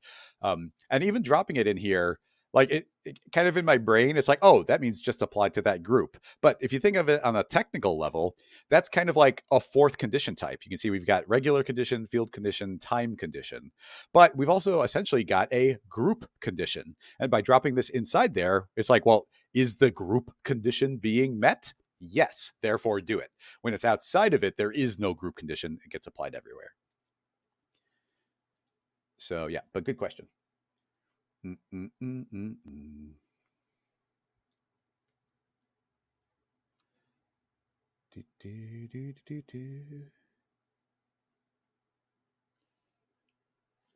Let's see. I might hit up a final question or two, but I think we are officially in wrap-up time. Oh, yeah, Demi's asking, is there a follow spline modifier? And no, there is no follow spline modifier because we've essentially already got a perfect follow spline modifier, and that is inside the fields. Like, essentially, if it ain't broke, don't fix it. They didn't reinvent the wheel here. Like I said, there's no generate geometry modifier. We use a cloner. Like, it makes perfect sense. So we've got the field force, and the field force can do so many different things. So temporarily, just for fun, let's grab... yeah, this is fine. Let's make a text spline. And it looks like we've been viewing the whole thing backwards this whole time. Let's say 2024.4.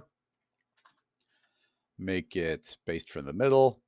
Make it bold text. T for scale until it fills up pretty much the entire thing. Okay, cool. So now we got a spline. Inside of our field force, I will activate our display box. Make the box two-dimensional, essentially. So I'll make that 2000. Make this 2000 and make that 1 and crank up the density. And maybe that needs to be a little thicker. Or I did the wrong dimension. 1, 2. Okay, there. Now you see we're actually getting a visual feedback on what we're actually seeing. And I'm going to turn off the vector length so I can see the direction. So right now you see that that's what the field force is actually kind of giving us is, you know, these drifting smoothly all around. Oh, also keep in mind, I could have, it's slower to calculate, obviously, but you could, in your volume builder, I could animate that random field so the pattern they're flowing around could be constantly evolving. It would have to recreate the volume builder every time, but yeah, it's a cool effect. But anyway, inside of my field force, and we could make a separate field force, but I think we can use the same one. Under object, let's temporarily turn off that volume builder so we can do this in isolation. I'll drop in my text spline. And you can see already that we kind of get this cool, crazy direction. If you take your offset and you crank up to 100%, you can see that now we've got a full flow of this traveling around. You know what? I might want to smooth that out a little bit because right now those are really harsh angles. So actually, I will use a Rocket Lasso plugin here. Let's turn that off for a second. Grab my text spline, drop in a Rocket Smooth. And I'll tell that to subdivide based on the step. And now you see I'm rounding out these corners, and I can now smooth that out as much as I want to parametrically. But the reason I'm rounding those out is just so when I grab my field force and I'll drop in that smooth as the spline instead, now you see that those got rounded out and I get smoother corners and a smoother transition between them. So now you can see that, yeah, this is actually giving us a direction to have things flow around. We are currently overriding everything. So I'm pretty sure if I just hit play right now, we're going to get particles and you see them start flowing around here. But it's happening everywhere. It gets a little bit overwhelming. So what I like doing, now technically you could do this inside a single spline. What I like doing is making a mask and feeding in a second spline. So here's another copy of the same spline. And I'm going to say, I want to limit this to be not along, but based on a radius. So now I've got this independent setting where I can draw a radius around it of how much power is getting applied. Now, technically it is falling off, but I told it not to show the multiplier. Let's see if I say show vector length. Yeah, it's really big. So I'd have to maybe scale that way down 0.1. Yeah, it's a little better. So now you can see how they get weaker as they get further away. So now we get all those particles going. If I hit play, you're going to see that only the ones that are close by are going to start taking on the orientation and flowing around the text. So now, look how cool that is. So yeah, that's now taking on the orientation. In my mind, it's like, you could do, potentially you want to do anything. So the field force enables you to build out whatever rig you want. Like, yeah, technically a spline modifier might be simpler for people to know. And maybe along those lines, it would be useful, but we can do the effect already. So now we could say, activate the original volume builder. This one's actually going to be overriding it. So you can see that this will still flow around, but whenever it gets near the text will take over. It'll flow around the shape of the text. And now we are affecting it via the spline. Now, there's a lot more effects that we can do specifically with the spline, but for now, I think that's showing off the effect pretty well.